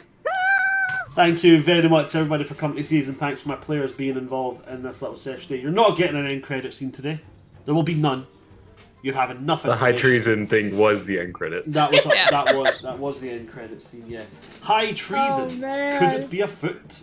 Or could it be a hand? Who knows? Why did he think I would do high treason? Why would you be involved in high treason? Sheila, why are you a bad person? No, he thinks he committed high treason by giving information to the doppelganger. AKA the Scepter. Boy. Thank you very much for everybody coming to see us. Now, for those of you who missed the beginning, next week will be our last session. Not of the campaign, just for Christmas break and such, because I am a filthy pagan, and my celebrations start on the 21st. So, woo! And, you know, as we say back home, you don't celebrate Yule, you drink it. So I will need several days to recover. So we're hopefully going to be picking up around about the second week of January. There might be a one-shot here and there. I've got a little Christmas-themed session planned for people that can make it. But yeah, that's it for the for the housekeeping side of things. What I'm going to do is I'm just going to say, if you do want to keep up to date with us, go and check out our social medias. We're on Twitter, we're on Hive, and we're on Instagram, all as @WorldTreeQuests. So go follow when Hive's servers come back online. You can also find my personal details. You can find them on TikTok @SonOfAsgard, on Twitter @SonOfAsgard with 2 R's, and you can also find me on Instagram as Asgard DnD. Other than that, well, get to know me better, and maybe. I'm going to pass over to my players now and let them say where you can see their beautiful faces, and we're going to start off with Chaos. Chaos, why don't you tell everybody where they can see your beautiful face? Hi, I'm Patron of Chaos on every social media and all social medias where social media is known. I am here every Monday, and then every Saturday I'm in a Curse of Strahd game on Twitch at ThatGMGuy. Go and check it out, guys. It's sure to be a load of fun. What about yourself, Ash? Where can we find your lovely little face? If you want to see me on social media, I'm Ash Howard Music on most platforms. However, if you want to see me streaming D&D, I am exclusively here. We love the word exclusively on this channel. Tanner, where can we see your lovely face? Hi, I'm Tanner. You can find me almost anywhere on the internet at Mithril Warlock, including Hive and Mastodon, even though I haven't even touched Mastodon. And Hive servers has been down for me for most of its existence. Also, on December 28th, you can find me running a Christmas one-shot where players are going to be playing as elves in Santa's Workshop. It's going to be fun. And now it's going to be on twitch.tv/DAG DAAG show. Go check it out, guys. All the Christmas one-shots seem to be your elves in Santa's Workshop, and I love that. I'm here for that. And finally, Khadija, where can we see you? Well, for D&D streams, you can find me here on Mondays with this campaign, and you can also find me on Thursdays with the Alice in Wonderland campaign. It's a lot of fun. It's totally chaotic. And when it's not on streaming, you can find me at pretty much most social media platforms at Khadij Al Kubra, but particularly you can find me on TikTok, where I am best known as the Book Dragon. If you like wholesome fantasy and D&D content, as well as having really good book recommendations shoved down your throat, I'm the gal you go to. And there you have it, folks. That's where you can find all my great and amazing players. With that being everything from them, thanks for coming to see us. I've been your DM of Doom, Son of Asgard, or Asgard's D&D, or not Asgard's D&D Virtuals. We haven't been that for a while now. World Tree Quests here on Twitch. With me today, we have had Patron of Chaos as Reverie. We have had Ash Howard Music coming in as Sheila. We have had a doppelganger making a poor impersonation of Sheila. We have had Mithril Warlock coming in as not as Tanner, as Haval. And we have had Khadij Al Kubra coming in as Arias. From all of us here at World Tree Quest, good night, stay safe. Always make sure the person you're with is really the person you're with. And also don't pull a finny. Good night, folks. Good night. Bye, everyone.